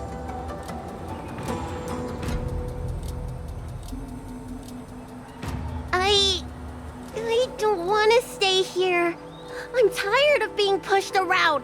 I'm not some puppet to be controlled. Please, take me away with you. I understand. As the oath dictates, members of the Alliance are forbidden from harming Vidyadhara here. But I've long since severed ties with the Alliance. Right now, I'm simply a nameless, free to come and go as I please. The oath of the Xianzhou means nothing to the spear in my hand.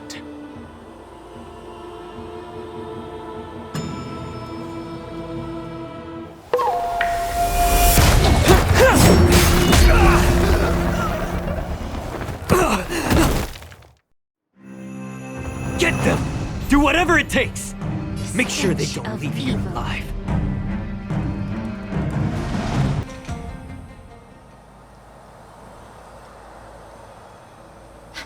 Dragon Lady, are you all right? I'm fine. Thank you for rescuing me.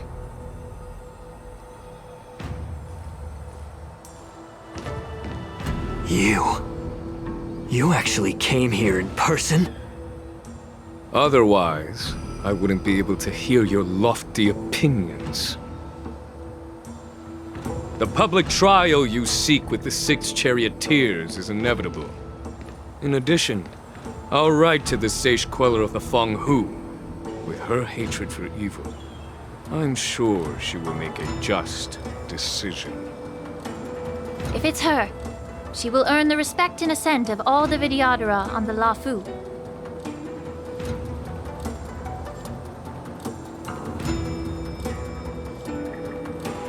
In terms of martial prowess, you indeed have the upper hand.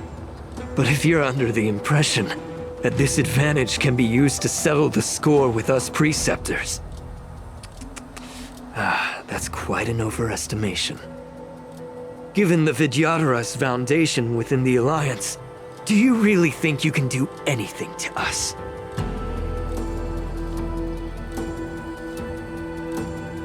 As I mentioned, I'll take all the blame and become the scapegoat.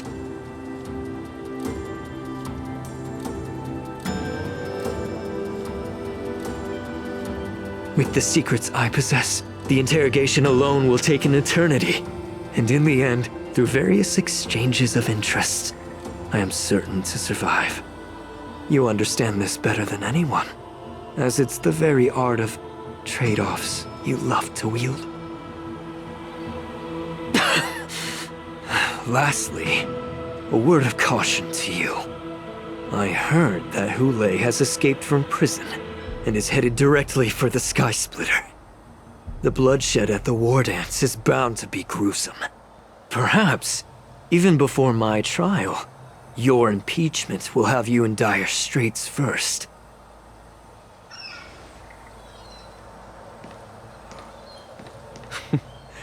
Regrettably, Mr. Taoran, the Sky Splitter only hosted Cloud Knights today. No audience.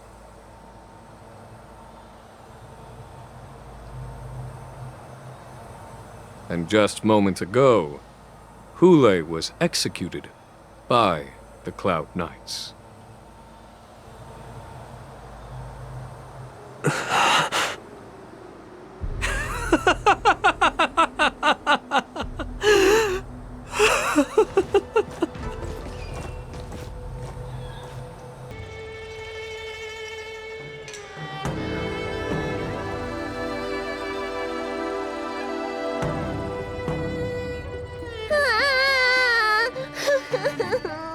Miss March!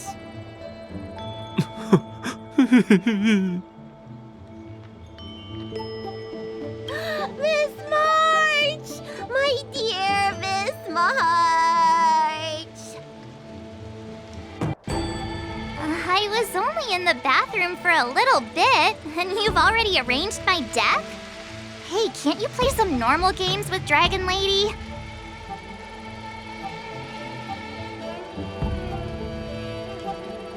Are you amused? All right, enough playing. It's time to visit my masters. The infirmary is right over there. You can go by yourself. Oh, come back and visit me when you have time. Next time, let's not play overly realistic make-believe with this doofus, okay?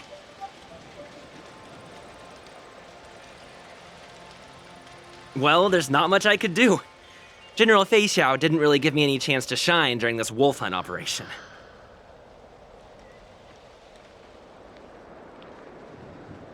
If I had been in the ring, I could have knocked down 10 Hules with just one strike.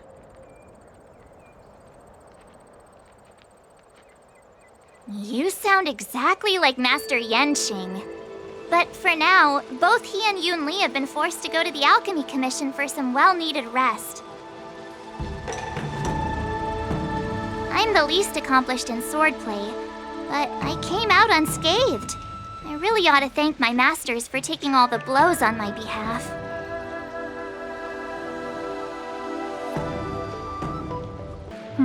Look who's here.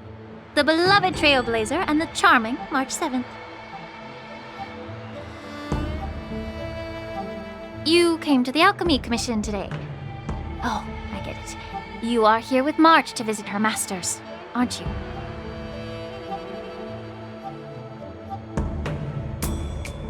Exactly. How are my masters doing at the moment? Unfortunately, only one master is here. I'm doing fine.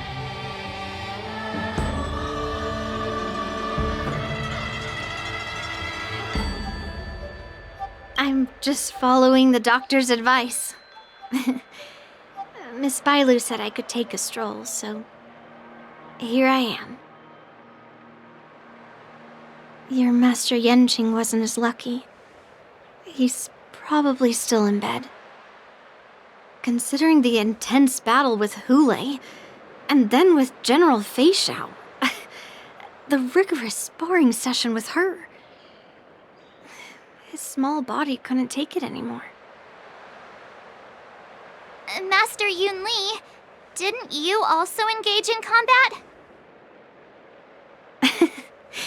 The little babies from the Luofu just don't have the resilience that us kids from the Zhuming have.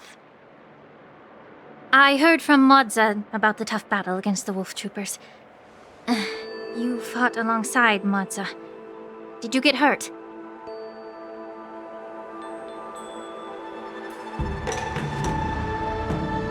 I heard a few versions of the story from the Cloud Knights who were there.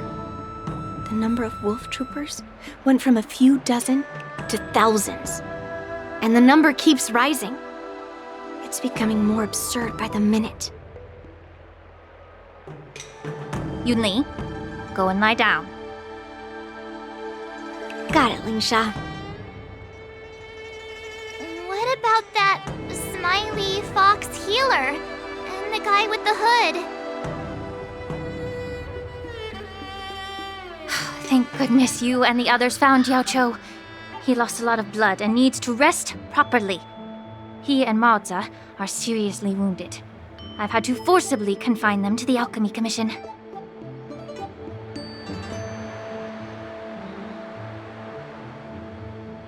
All three from the Yaoqing are critically injured. But fortunately, the Xianzhou Laofu has a miraculous healer lady. It's a silver lining in this misfortune. It looks like the entire delegation from the Xianzhou Yaoqing is gathered at the Alchemy Commission. Why don't we go see General Fei Xiao and bring her some fruit? I would normally say no, because they need to rest. But, alas, what can you do when the two of them have a leader who is just as restless?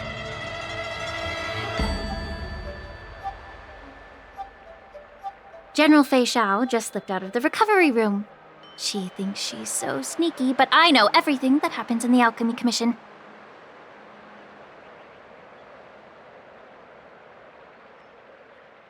If you're looking to meet her, the luminescent depths might be your best bet. I spotted her heading that way earlier.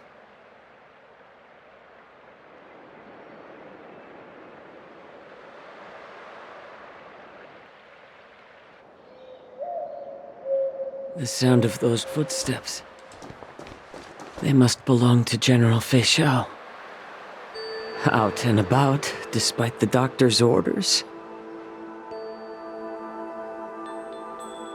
What a coincidence. Someone else who refuses to listen to the doctor's orders. Well, being a doctor myself, I don't think my knowledge of my own body is inferior to the Dragon Lady's. The healer does not heal himself. Don't try to act tough in front of me.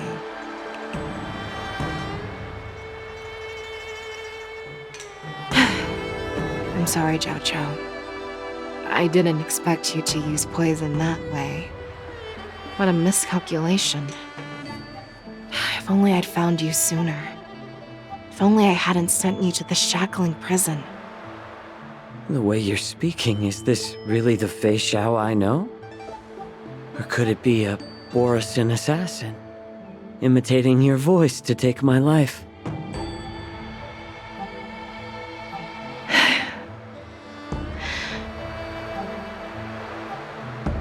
Jojo, your eyes.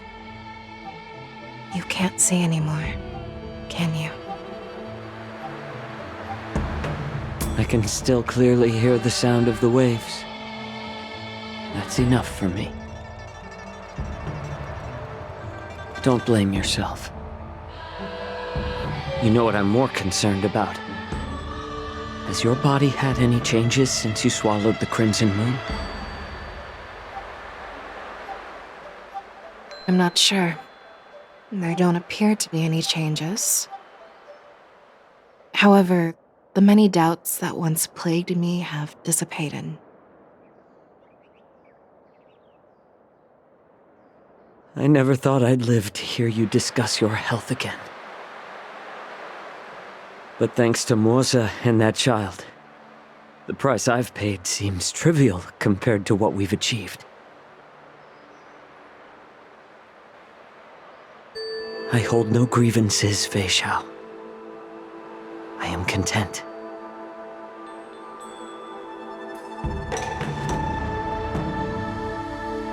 I don't know how to offer words of comfort, nor do I know much about curing others' ailments. I am just a warrior, so my pledge to you is simple.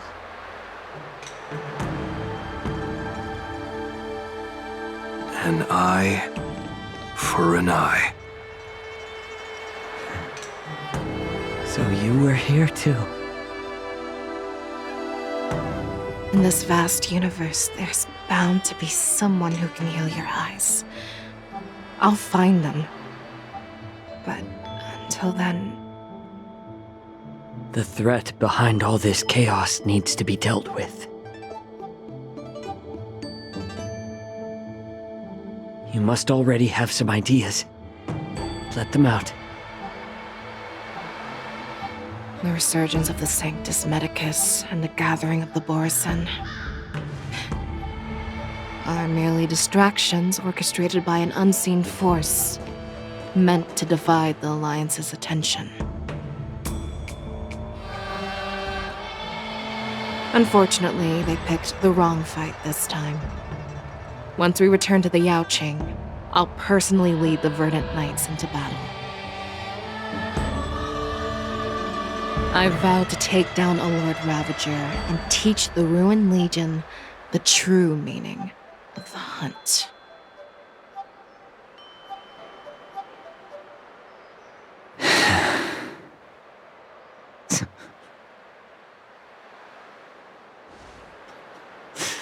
I knew it.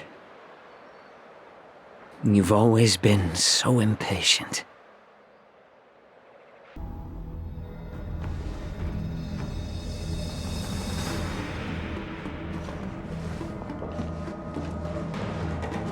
I apologize for my tardiness once again. The Alchemy Commission detained me for some time for a health examination. They released me only after ensuring I was in good condition.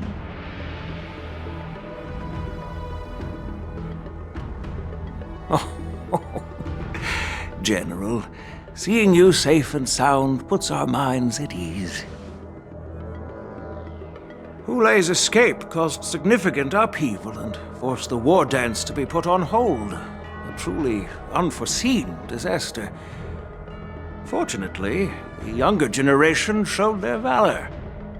They bravely tackled the crisis, putting an end to the disaster and providing a glimmer of hope in a dire situation. Before Master Diviner Fu Xuan's departure for the Yutre, I consulted with her about the war dance. She left a note stating, "The hexagram oscillates between thunder and heaven, a sign of great power, assuring us that we would successfully navigate any challenges." She advised me to trust the younger generation's abilities and let them lead. Her predictions, it appears, have come true. It's just... the Xianzhou Luofu's long-standing duty of keeping Hulei imprisoned ended with his death on the Sky Splitter. This event is likely to bring much criticism from the Alliance's upper ranks. However, Hule's demise might actually be a blessing in disguise. Broadcasting this news could derail the Borison's resurgence and quash the ambitions of those who wish to take advantage of his return. Hand over Hule's remains to the Xianzhou Yaoqing, and I'll handle the explanations to the Alliance. But what about the war dance? While the Wolf Hunt mission was a success, the events on the Sky Splitter remain a secret. However, the news of the Borison's attacks on the streets will spread like wildfire. The war dance was interrupted, so it must be reconvened. As for the people who witnessed the attacks, beyond placating them, we also need to show them the Xianzhou Cloud Knight's fearless dedication. On the war dance's opening day, Rogue Borison attempted to stir up panic, but was swiftly neutralized by the Merlin's Claw and the Cloud Knights. A genuine tale of heroism that will captivate and calm the public.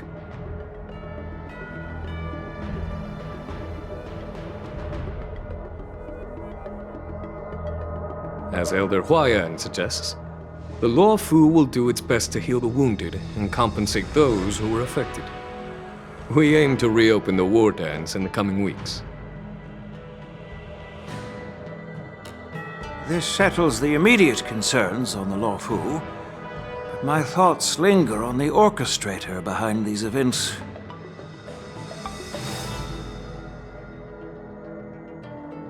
From the onset of the Ambrosial Arbor crisis, the Xianzhou Law Fu has experienced numerous disturbances, directly linked to the Lord Ravager Fantelia.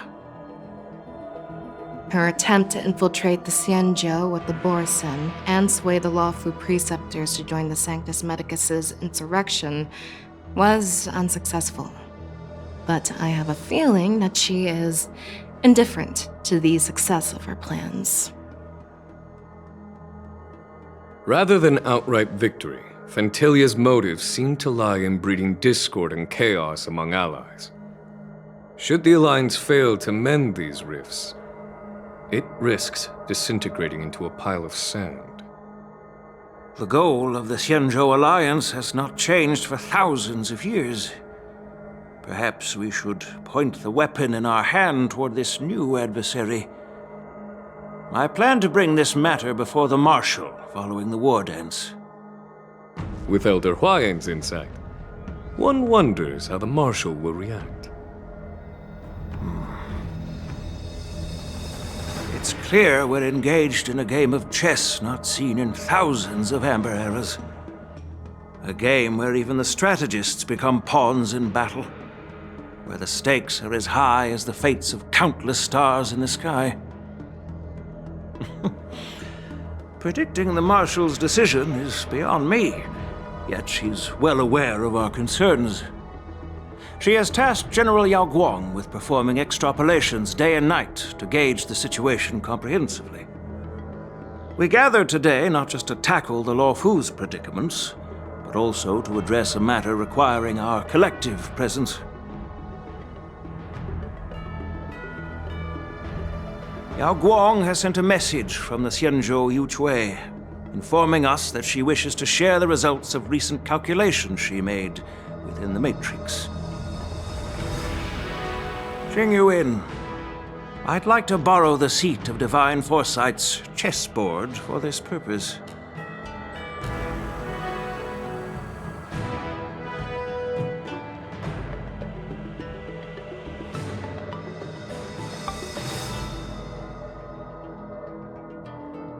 Hello, everyone. It's been a long time. Over 3 decades have passed since we last convened. I've dearly missed each of you generals during this time. Was the Seer strategist thinking of us or thinking of the fates we're destined for? The Merlin's Claw. As blunt as always. Though not everyone's cup of tea, huh? You once told Jing Yuan, "You're lucky that I'm the one who came this time. If it were the Seer strategist, this conversation might not be so friendly." I'm intrigued. Did the conversation really come to pass? I've never heard anyone mention that the Decalite reflection barrier could eavesdrop on even the quietest whispers. It appears that the Marshal sent not just 2 generals to the Luofu, but an uninvited 3rd guest as well. People have been saying that Mr. Jing Yuan's intellect shines as brightly as the seer strategists. With the Luofu caught in such strife, the Yuchwei couldn't just stand by and watch. Seer strategist, our time with the Yellow Bell is limited. Let's get straight to the point. Alright. Thanks to Mr. Jing Yuan, the interrogation of the 2 prisoners on the Yuchwei has concluded. Mr. Jing Yuan's speculations were correct. Of the crimes they confessed to, planting a Stellaron on the Luofu was a complete fabrication meant to mislead. Their real aim was to secure a meeting with the Marshal to present their Godslayer protocol, a strategy they firmly believe in. And what was this grand strategy proposed by Jing Liu and that traveler? The narrative they painted was vast and difficult to put into words. It all revolves around the coffin of the blonde traveler. To be precise, it's the remnants of the propagation. The remains of the swarm author? More accurately, it's a fragment of the divine body. In the future they depicted, this fragment serves as the final nail, sealing the fate of the plague's author and securing its doom. Before reaching that point, battling the gods necessitates a larger alliance. Hence, they sought out an ally for the Xianzhou. I assume you've all heard of the famed Genius Society member number 81, Ron Mei, haven't you? The Eye of the Yuchwei has just seen this uninvited guest arrive on the Xianzhou Luofu. 3, 2, 1. Right on time. Now, as for the best way to receive our distinguished guest, I'll leave that in your capable hands.